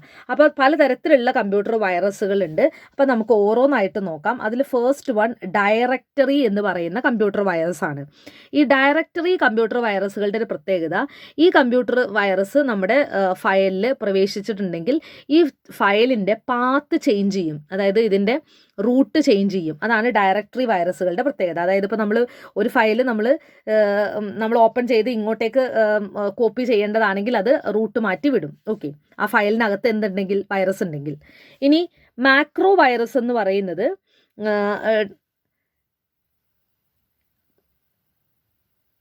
Target applications and software that contain macros, അതായത് അത്തരത്തിലുള്ള വൈറസുകളെയാണ് മാക്രോ വൈറസ് എന്ന് പറയാം. മാക്രോ വൈറസ് ഒന്നും അങ്ങനെ ചോദിച്ച് കണ്ടിട്ടില്ല. ഇതിനകത്ത് ഇമ്പോർട്ടൻ്റ് ആയിട്ട് പഠിക്കേണ്ട വൈറസുകൾ ഞാൻ ഒന്ന് രണ്ടെണ്ണം പറയാം. ഡയറക്ടറി വൈറസ് ചോദിച്ചിട്ടില്ല, മാക്രോ ചോദിച്ചിട്ടില്ല. ഇനി ഓവർ റൈറ്റ് വൈറസും ചോദിച്ച് കണ്ടിട്ടില്ല, എന്നാലും ജസ്റ്റ് പറയാം. യെസ്, ഓവർ റൈറ്റ് വൈറസ് എന്ന് പറയുന്നത് it spreads through email and deletes all the files it infects. അതായത് ഇമെയിൽ വഴിയായിരിക്കും ഇത് സ്പ്രെഡ് ആവുന്നത്. ഇത് നമ്മുടെ ഇമെയിൽ വഴി സ്പ്രെഡ് ആയി കഴിഞ്ഞിട്ടുണ്ടെങ്കിൽ നമ്മുടെ സിസ്റ്റത്തിനകത്തുള്ള എല്ലാ ഫയലുകളെയും ഇത് എന്ത് ചെയ്യും? ഡിലീറ്റ് ചെയ്യും. അതാണ് ഓവർ റൈറ്റ് വൈറസിൻ്റെ ഒരു പ്രത്യേകത. Next is boot sector virus. Boot sector virus എന്ന് പറയുന്നത് it infects the master boot record and it mostly spread through removable media. അതായത് നമ്മൾ ഈ പെൻഡ്രൈവ് ഒക്കെ വഴി കടക്കുന്ന വൈറസാണ് ബൂട്ട് സെക്ടർ വൈറസ് എന്ന് പറയുന്നത്. ഇനി direct action virus or non resident virus, ഇത് ചോദിച്ചിട്ടുണ്ട്. ഈ വൈറസിൻ്റെ ഒരു പ്രത്യേകത എന്താണെന്ന് വെച്ചിട്ടുണ്ടെങ്കിൽ ഇത് കമ്പ്യൂട്ടറിൽ ഇങ്ങനെ ഡോർമെൻ്റ് ആയിട്ട് കിടക്കും, അതായത് ആക്റ്റീവ് അല്ലാതെ കിടക്കും. എപ്പോഴാണ് ഇത് ആക്റ്റീവ് ആവുന്നത്? When the file containing the virus is executed. അതായത് ഇപ്പോൾ ഏതെങ്കിലും ഒരു ഫയലിൽ ഈ വൈറസ് ഉണ്ടെന്ന് വിചാരിക്കാം. അപ്പോൾ ഈ വൈറസ് അവിടെ ഡോർമെൻ്റ് ആയിട്ട് കിടക്കും, ഒരു അനക്കവും ഇല്ലാതെ കിടക്കും, അൺലെസ് നമ്മൾ എന്ത് ചെയ്യാം? അത് ഓപ്പൺ ചെയ്താലല്ലാതെ അത് എന്ത് ചെയ്യില്ല? എക്സിക്യൂട്ട് ആവില്ല. അത്തരത്തിലുള്ള വൈറസിനെയാണ് ഡയറക്റ്റ് ആക്ഷൻ അഥവാ നോൺ റെസിഡൻറ്റ് വൈറസ് എന്ന് പറയുന്നത്. ഇനി റെസിഡന്റ് വൈറസ് എന്ന് പറയുന്നതോ it is a type of computer virus that remains active in the computer's memory after it is initially executed. അതായത് ഒരു തവണ അത് എക്സിക്യൂട്ട് ചെയ്ത് കഴിഞ്ഞാൽ അത് ആക്റ്റീവ് ആവുന്ന തരം വൈറസിനെയാണ് നമ്മൾ റെസിഡന്റ് വൈറസ് എന്ന് പറയാം. അടുത്തത് വെബ് സ്ക്രിപ്റ്റ് വൈറസ് ആണ്. വെബ് സ്ക്രിപ്റ്റിംഗ് വൈറസ് എന്ന് പറയുന്നത് ഈ ലിങ്കുകൾ, ആഡുകൾ ഇങ്ങനെയുള്ളതിനകത്തൊക്കെ ആയിരിക്കും ഈ വൈറസ് വരുന്നത്. ഓക്കെ, അപ്പോൾ നമ്മൾ ഏതെങ്കിലും ഒരു ലിങ്കിലൊക്കെ ക്ലിക്ക് ചെയ്യുന്ന സമയത്ത് നമ്മുടെ കമ്പ്യൂട്ടറിലേക്ക് കയറുന്ന വൈറസാണ് വെബ് സ്ക്രിപ്റ്റിംഗ് വൈറസ് എന്ന് പറയുന്നത്. ഓക്കെ, അടുത്തത് സ്പേസ് ഫില്ലർ വൈറസ് അഥവാ ക്യാവിറ്റി വൈറസ് ആണ്. നമ്മുടെ കമ്പ്യൂട്ടറിൻ്റെ കോഡുകൾ ഉണ്ടല്ലോ, ആ കോഡുകളുടെ എംപ്റ്റി സ്പേസിൽ ഇത് ഒക്യുപ്പൈ ചെയ്യും. പക്ഷേ ഇത് ഫയലിനെ ഒന്നും എന്ത് ചെയ്യില്ല, ഹാം ചെയ്യില്ല. അപ്പം അതുകൊണ്ട് തന്നെ നമ്മൾ വലിയൊരു പ്രശ്നക്കാരനായിട്ടുള്ള വൈറസ് ആയിട്ടൊന്നല്ല ഇതിനെ പറയുന്നത്. അടുത്തത് മൾട്ടി പാർട്ടൈറ്റ് ആണ്. മൾട്ടി പാർട്ടൈറ്റ് വൈറസ് ആണ്, PARTITE. മൾട്ടി പാർട്ടൈറ്റ് വൈറസിൻ്റെ പ്രത്യേകത it infects and spreads in multiple ways. Multiple വേയിലൂടെ ഇൻഫെക്റ്റ് സ്പ്രെഡ് ചെയ്യുന്ന വൈറസിനെയാണ് മൾട്ടി പാർട്ടൈറ്റ് വൈറസ് എന്ന് പറയുന്നത്. ഓക്കെ, ഇനി പോളിമോർഫിക് വൈറസ് എന്ന് പറയുന്നത്, അതായത് ഇത് ഓരോ തവണയും ഇതിങ്ങനെ എന്ത് ചെയ്യും, മോർഫിക് എന്ന് വെച്ചാൽ എന്താണ്, ചേഞ്ച് ചെയ്യുന്നത്. പോളി എന്ന് വെച്ച് കഴിഞ്ഞാൽ ഒരുപാട് തവണ. അപ്പോൾ ഇതിങ്ങനെ ചേഞ്ച് ചെയ്തുകൊണ്ടേയിരിക്കും. അങ്ങനെ ചേഞ്ച് ചെയ്ത് കഴിയുമ്പോഴുള്ളൊരു പ്രശ്നം എന്താണ്, നമുക്ക് ഇതിനെ ഡിറ്റക്ട് ചെയ്യാൻ പറ്റില്ല. അപ്പോൾ നമ്മൾ ആദ്യം ഇതിനെ കണ്ട രൂപത്തിലായിരിക്കില്ല പിന്നെ കാണുമ്പോൾ. അപ്പോൾ അതുകൊണ്ട് തന്നെ ഇതിനെ ഡിറ്റക്ട് ചെയ്യാൻ വളരെ പാടാണ് പോളിമോർഫിക് വൈറസിനെ. അതായത് നമ്മുടെ എന്താണ് നമ്മുടെ ബോഡിയിൽ വൈറസ് കയറിയാലുള്ള പ്രശ്നം പോലെയാണ്. അതായത് വൈറസ് എന്ന് പറയുന്നത് എപ്പോഴും ചേഞ്ച് ചെയ്തുകൊണ്ടിരിക്കുന്നതാണ്. അപ്പോൾ അതുപോലത്തെ ഒരു വൈറസാണ് പോളിമോർഫിക് എന്ന് പറയുന്നത്. ഓരോ സമയത്തും ഇതിങ്ങനെ ചേഞ്ച് ആയിക്കൊണ്ടേയിരിക്കും. അതുകൊണ്ട് it is hard to trace it. അതാണ് പോളിമോർഫിക് വൈറസിൻ്റെ പ്രത്യേകത. ഇനി next type of virus is trap door virus. Trap door വൈറസിന്റെ പ്രത്യേകത code that allows unauthorised quick access at a later time. അതായത് ഈ ട്രാപ്പ് ഡോർ എന്ന് പറയുന്നത് ഒരു ട്രാപ്പ് ഡോർ പോലെയാണ് അല്ലേ. നമ്മൾ ട്രാപ്പ് ഡോർ അല്ലേ, ഒരു ചതിക്ക് വേണ്ടിയിട്ടുള്ള ഒരു ഡോർ തുറന്നിടുന്ന പോലെ. അതായത് പിന്നീട് വേറൊരു സമയത്ത് വേറൊരാൾക്ക് അൺഓതറൈസ്ഡ് ആയിട്ട് നമ്മുടെ ഒരു സൈറ്റോ അല്ലെങ്കിൽ നമ്മുടെ എന്തെങ്കിലും ഒരു സാധനം നമുക്ക് ആക്സസ് ചെയ്യാൻ അതിനെ സഹായിക്കുന്ന ഒരു കോഡാണ് ഈ ട്രാപ്പ് ഡോർ വൈറസ് എന്ന് പറയുന്നത്. അപ്പോൾ വേറൊരാൾക്ക് എന്ത് ചെയ്യാൻ പറ്റും, അത് ആക്സസ് ചെയ്യാൻ പറ്റും. അപ്പോൾ അതൊരു ട്രാപ്പ് ഡോർ പോലെയാണ് അല്ലേ, ഒരു ചതിക്കുഴി പോലെയാണത്. അപ്പോൾ വേറൊരാൾക്ക് ആ കോഡ് യൂസ് ചെയ്തിട്ട് എന്ത് ചെയ്യാൻ, നമ്മുടെ സംഭവം ക്രാക്ക് ചെയ്യാൻ പറ്റുന്ന രീതിയിലുള്ളതാണ് ട്രാപ്പ് ഡോർ വൈറസ്. ഇനി ടൈം ബോംബ് വൈറസ് എന്ന് പറയുന്നത് ടൈം ബോംബ് പോലെ തന്നെ, അതായത് അതൊരു ടൈം സെറ്റ് ചെയ്തിട്ടുണ്ടാവും. ആ ടൈമിലായിരിക്കും അതെന്താവുന്നത്, ട്രിഗർ ആയത് ആ വൈറസ് ആക്റ്റീവ് ആവുന്നത്. അപ്പോൾ അതിനെയാണ് ടൈം ബോംബ് വൈറസ് എന്ന് പറയുന്നത്. ഓക്കെ, പിന്നെ നമുക്ക് വരുന്നത് ബ്രൗസർ ഹൈജാക്കർ ആണ്. അത് നമ്മുടെ വെബ് ബ്രൗസറിനെ ഇൻഫെക്റ്റ് ചെയ്യുന്ന വൈറസിനെയാണ് ബ്രൗസർ ഹൈജാക്കർ എന്ന് പറയുന്നത്. നമ്മുടെ വെബ് ബ്രൗസറിനെ ഇൻഫെക്റ്റ് ചെയ്യുന്ന വൈറസുകളെയാണ് ബ്രൗസർ ഹൈജാക്കർ എന്ന് പറയുന്നത്. I hope that is clear. ഇനി നമുക്ക് ഈ വൈറസ് വന്നു കഴിഞ്ഞാൽ ഇതിനെ തടയണമല്ലോ. അപ്പോൾ അതിന് നമുക്ക് ഉപയോഗിക്കാൻ പറ്റുന്ന ചില ആൻറ്റി വൈറസുകളാണ് നമ്മൾ നോക്കാൻ പോകുന്നത്.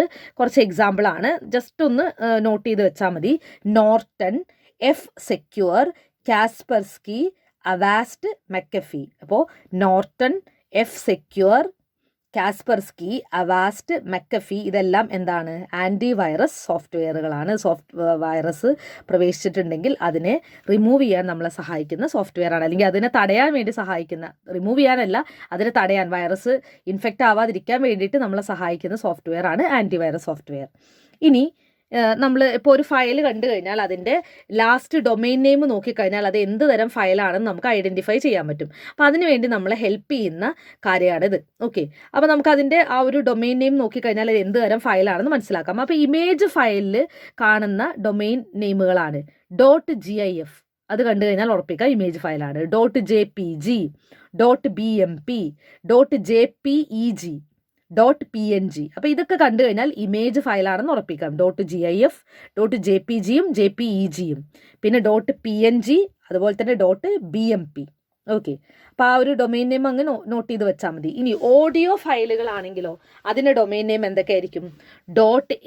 .aif, .wav, .mp3, .wma, .ra, .aac ഇതെല്ലാം എന്താണ്, ഓഡിയോ ഫയലുകളുടെ domain നെയിമാണ്. .aif, .wav, .wma, .ra.aac ഇതെല്ലാം എന്താണ്? ഓഡിയോ ഫയലുകളുടെ ഡൊമെയിൻ നെയിമുകളാണ്. ഇനി text ഫയലാണെങ്കിലോ .doc, .log, .txt, .rtf, .wpd ഇതെല്ലാം എന്താണ്? ടെക്സ്റ്റ് ഫയലുകളുടെ ഡൊമെയിൻ നെയിമുകളാണ്. ഇനി വീഡിയോ ഫയൽ ആണെങ്കിലോ .avi, .mp4, .flv, .wmv ഇതെല്ലാം വീഡിയോ ഫയലുകളുടെ ഡൊമെയിൻ നെയിമുകളാണ്.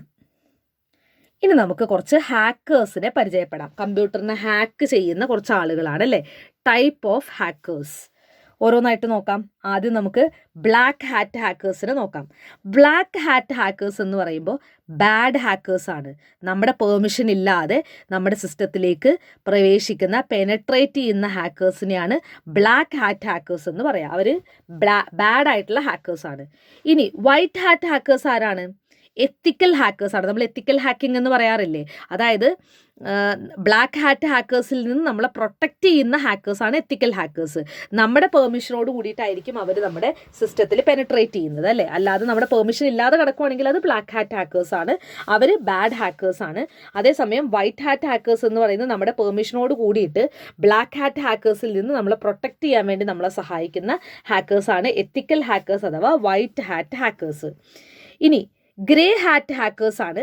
അപ്പോൾ ഈ ബ്ലാക്കിൻ്റെ വൈറ്റിൻ്റെയും ഇടയ്ക്ക് വരുന്നതാണ് ഗ്രേ എന്ന് പറയുന്നത് അല്ലേ? അപ്പോൾ എന്താണ് ഉദ്ദേശിക്കുന്നത്? ഗ്രേ ഹാറ്റ് ഹാക്കേഴ്സ് നമ്മുടെ പെർമിഷൻ ഇല്ലാതെയാണ് നമ്മുടെ സിസ്റ്റത്തിൽ പ്രവേശിക്കുന്നത്. പക്ഷെ അവരങ്ങനെ നമുക്ക് ഉപദ്രവിക്കണം എന്ന് വിചാരിച്ചിട്ട് അല്ലെങ്കിൽ നമ്മുടെ ഏതെങ്കിലും ഒരു ഡീറ്റെയിൽ ചോർത്താൻ വേണ്ടിയിട്ടൊന്നും ആയിരിക്കില്ല ചെയ്തിട്ടുണ്ടാവുക. അങ്ങനെയുള്ള ഹാക്കേഴ്സിനെയാണ് നമ്മൾ ഗ്രേ ഹാറ്റ് ഹാക്കേഴ്സ് എന്ന് പറയാം. ഓക്കെ, അടുത്തത് റെഡ് ഹാറ്റ് ഹാക്കേഴ്സ് ആണ്. Use cyber attack to attack black hat hackers. അതായത് ഇത് അൺഎത്തിക്കൽ ഫോമാണ്. അതായത് നമുക്ക് ഇപ്പോൾ ഒരു ബ്ലാക്ക് ഹാറ്റ് ഹാക്കറിനെ ടേക്ക് ഡൗൺ ചെയ്യാൻ വേണ്ടിയിട്ട് എന്ത് ചെയ്യുക? അവരെ നമ്മൾ എന്ത് ചെയ്യുക? സൈബർ അറ്റാക്ക് ചെയ്യുക, അല്ലെങ്കിൽ അവരെ ഹാക്ക് ചെയ്യുക. അതായത് നമ്മൾ ഹാക്ക് ചെയ്തവനെ ഹാക്ക് ചെയ്യുന്നതാണ് റെഡ് ഹാറ്റ് ഹാക്കേഴ്സ്. അപ്പോൾ അത് ശരിയല്ല അല്ലേ? നമ്മൾ എത്തിക്കൽ ഹാക്കിങ്ങിലൂടെ മാത്രമാണ് ബ്ലാക്ക് ഹാറ്റ് ഹാക്കേഴ്സിനെ ടേക്ക് ഡൗൺ ചെയ്യാൻ പാടുള്ളൂ. അതല്ലാതെ നമ്മൾ ഒരു ഹാക്കറിനെ നമ്മൾ ഹാക്ക് ചെയ്യുകയാണെങ്കിൽ അതെന്താണ്? റെഡ് ഹാറ്റ് ഹാക്കിംഗ് ആണ്, അല്ലെങ്കിൽ റെഡ് ഹാറ്റ് ഹാക്കേഴ്സ് ആണ്. പിന്നെ ബ്ലൂ ഹാറ്റ് ഹാക്കേഴ്സ് ഉണ്ട്. ബ്ലൂ ഹാറ്റ് ഹാക്കേഴ്സ് എന്ന് പറയുന്നത് ഇപ്പം ഒരു കമ്പനി ഒരു സോഫ്റ്റ്വെയർ ഡെവലപ്പ് ചെയ്തു. ഓക്കെ, അപ്പോൾ ആ സോഫ്റ്റ്വെയർ ഡെവലപ്പ് ചെയ്ത് കഴിഞ്ഞിട്ട് ഇവരെന്ത് ചെയ്യും? പുറത്തു നിന്നുള്ള 1-2 ഹാക്കേഴ്സിനെ ഹയർ ചെയ്യും. എന്നിട്ട് അവരുടെ അടുത്ത് പറയും നിങ്ങളിത് ഹാക്ക് ചെയ്യാൻ പറ്റുമോ നോക്കുന്നത്. എന്തിനാണ്? ആ സോഫ്റ്റ്വെയറിൻ്റെ സെക്യൂരിറ്റി എത്രത്തോളം ഉണ്ടെന്ന് അറിയാൻ വേണ്ടിയിട്ടാണ് അങ്ങനെ അവർ ചെയ്യുന്നത്. അപ്പോൾ അതിന് വേണ്ടിയിട്ട് ഹയർ ചെയ്യുന്ന ഹാക്കേഴ്സാണ് ബ്ലൂ ഹാറ്റ് ഹാക്കേഴ്സ് എന്ന് പറയാം. അപ്പോൾ ഒരു സോഫ്റ്റ്വെയറിൻ്റെ വൾണറബിലിറ്റിയെ കുറിച്ച് പഠിക്കാൻ വേണ്ടിയിട്ടാണ് ബ്ലൂ ഹാറ്റ് ഹാക്കേഴ്സ് വരുന്നത്. അടുത്തത് ഗ്രീൻ ഹാറ്റ് ഹാക്കേഴ്സ് ആണ്. Newbie hackers. അതായത് ഈ ഹാക്കിംഗ് പഠിച്ചു വരുന്ന ആളുകൾ അവർ എന്താണ്, കൗതുകം ലേശം കൂടുതലാണ് എന്ന് പറഞ്ഞ പോലെ അവരെന്താണ്, ഹാക്കിംഗ് ഒക്കെ പഠിച്ചു വരുമ്പോൾ അവർക്ക് ഇങ്ങനെ ഹാക്ക് ചെയ്യാനൊരു കൊതി തോന്നും. അപ്പോൾ അവർ ഹാക്ക് ചെയ്യാണ്. പക്ഷെ അവരങ്ങനെ ഉപദ്രവിക്കണം എന്ന് വിചാരിച്ചിട്ട് ചെയ്യുന്നതൊന്നല്ല. ഓക്കെ, അപ്പോൾ അതാണ് ഗ്രീൻ ഹാറ്റ് ഹാക്കേഴ്സ് എന്ന് പറയുന്നത്. അപ്പോൾ ബ്ലാക്ക് ബാഡാണ്, വൈറ്റ് എത്തിക്കലാണ്, ഗ്രേ എന്ന് പറയുന്നത് നമ്മുടെ പെർമിഷൻ ഇല്ലെങ്കിലും അവർ അങ്ങനെ വലിയ പ്രശ്നക്കാരല്ല. റെഡ് ഹാറ്റ് ഹാക്കേഴ്സ് എന്ന് പറയുന്നത് എന്താണ്, ഹാക്കേഴ്സിനെ ഹാക്ക് ചെയ്യുന്ന ആളുകളാണ്. പിന്നെ ബ്ലൂ ഹാറ്റ് എന്താണ്, പുതിയ സോഫ്റ്റ്വെയറിനൊക്കെ ടെസ്റ്റ് ചെയ്യാൻ വേണ്ടിയിട്ട് പുറത്തുനിന്ന് ഹാക്കേഴ്സിനെ കൊണ്ടുവരുന്നതാണ്. Green hat hackers newbie hackers ആണ് എന്നുള്ള കാര്യം കൂടെ മനസ്സിലാക്കുക. ഓക്കെ, ഇനി കുറച്ച് സൈബർ ക്രൈമുകളാണ് നമ്മൾ നോക്കാൻ പോകുന്നത് അല്ലേ? സൈബർ ഇടത്തിൽ നമ്മൾ കാണുന്ന കുറച്ച് ക്രൈമുകൾ. ഓക്കെ, ആദ്യത്തേത് ഫിഷിംഗ് ആണ്. PHISHING എന്ന് തന്നെയാണ് സ്പെല്ലിങ്. ഫിഷിംഗ് എന്ന് പറയുന്നത് ഇപ്പോൾ ഒരു യൂസറിൻ്റെ കയ്യിൽ നിന്ന് അവരുടെ sensitive information like login credentials, credit card നമ്പറുകൾ, ഇതൊക്കെ ചോർത്താൻ വേണ്ടിയിട്ട് നടത്തുന്ന അറ്റംപ്റ്റിനെയാണ് ഫിഷിംഗ് എന്ന് പറയാം. ഓക്കെ, അത് ഇമെയിലോ അല്ലെങ്കിൽ SMS ഏതെങ്കിലും രൂപത്തിലായിരിക്കും. നമുക്ക് ഇപ്പോൾ ഇമെയിൽ തന്നിട്ട് നമ്മുടെ കയ്യിൽ നിന്ന് നമ്മുടെ ഇൻഫർമേഷൻ ചോർത്തുക, അല്ലെങ്കിൽ ഒരു SMS അയച്ചിട്ട് നമ്മുടെ ഇൻഫർമേഷൻ ചോർത്തുക. അപ്പോൾ ഇതിനെയാണ് നമ്മുടെ സെൻസിറ്റീവ് ആയിട്ടുള്ള ഇൻഫർമേഷൻ ചോർത്തുന്ന ഒരു സൈബർ ക്രൈമിനെയാണ് നമ്മൾ ഫിഷിംഗ് എന്ന് പറയുക. അത് മെയിൽ ഉപയോഗിച്ചിട്ടാവാം, അല്ലെങ്കിൽ ടെക്സ്റ്റ് മെസ്സേജ് യൂസ് ചെയ്തിട്ടാവാം. ഓക്കെ, അടുത്തത് സ്മിഷിംഗ് ആണ്. നമ്മൾ ഈ നേരത്തെ പറഞ്ഞ ഫിഷിംഗ് തന്നെ, പക്ഷെ അത് SMS വഴി മാത്രമാണെങ്കിൽ, അതായത് SMS മാത്രം ഈ പറയുന്ന സെൻസിറ്റീവ് ഡേറ്റ ചോർത്തുകയാണെങ്കിൽ അതിനെ നമ്മൾ സ്മിഷിംഗ് എന്നാണ് പറയുക. SMS സ്മിഷിംഗ്. ഓക്കെ, അടുത്തതാണ് ഫാമിംഗ് എന്ന് പറയുന്നത്. PHARMING farming. അതായത് ഫാമിങ്ങിൻ്റെ പ്രത്യേകത, നമ്മളിപ്പോൾ ഒരു വെബ്സൈറ്റ് സെർച്ച് ചെയ്യുന്ന സമയത്ത്, ഇപ്പോൾ നമ്മൾ SBIയുടെ വെബ്സൈറ്റ് സെർച്ച് ചെയ്യാണ്. ഇവരെന്താ ചെയ്യാന്ന് വെച്ചിട്ടുണ്ടെങ്കിൽ ഈ സൈബർ അറ്റാക്ക് ഈ സൈബർ ക്രിമിനൽസ് എന്താ ചെയ്യാന്ന് വെച്ചിട്ടുണ്ടെങ്കിൽ ഈ SBI പോലെ തന്നെയുള്ളൊരു വെബ്സൈറ്റ് ക്രിയേറ്റ് ചെയ്യും. എന്നിട്ട് നമ്മൾ അതിലേക്ക് റീറൂട്ട് ചെയ്യും. അപ്പോൾ ഈ റീറൂട്ട് ചെയ്യുമ്പോൾ നമ്മൾ എന്താ വിചാരിക്കുന്നത്, ഓക്കെ ഇത് SBIയുടെ സൈറ്റാണ് എന്ന് വിചാരിച്ചിട്ട് നമ്മൾ എന്ത് ചെയ്യും, അതിനകത്ത് നമ്മുടെ ഡീറ്റെയിൽസ് ഒക്കെ കൊടുക്കും.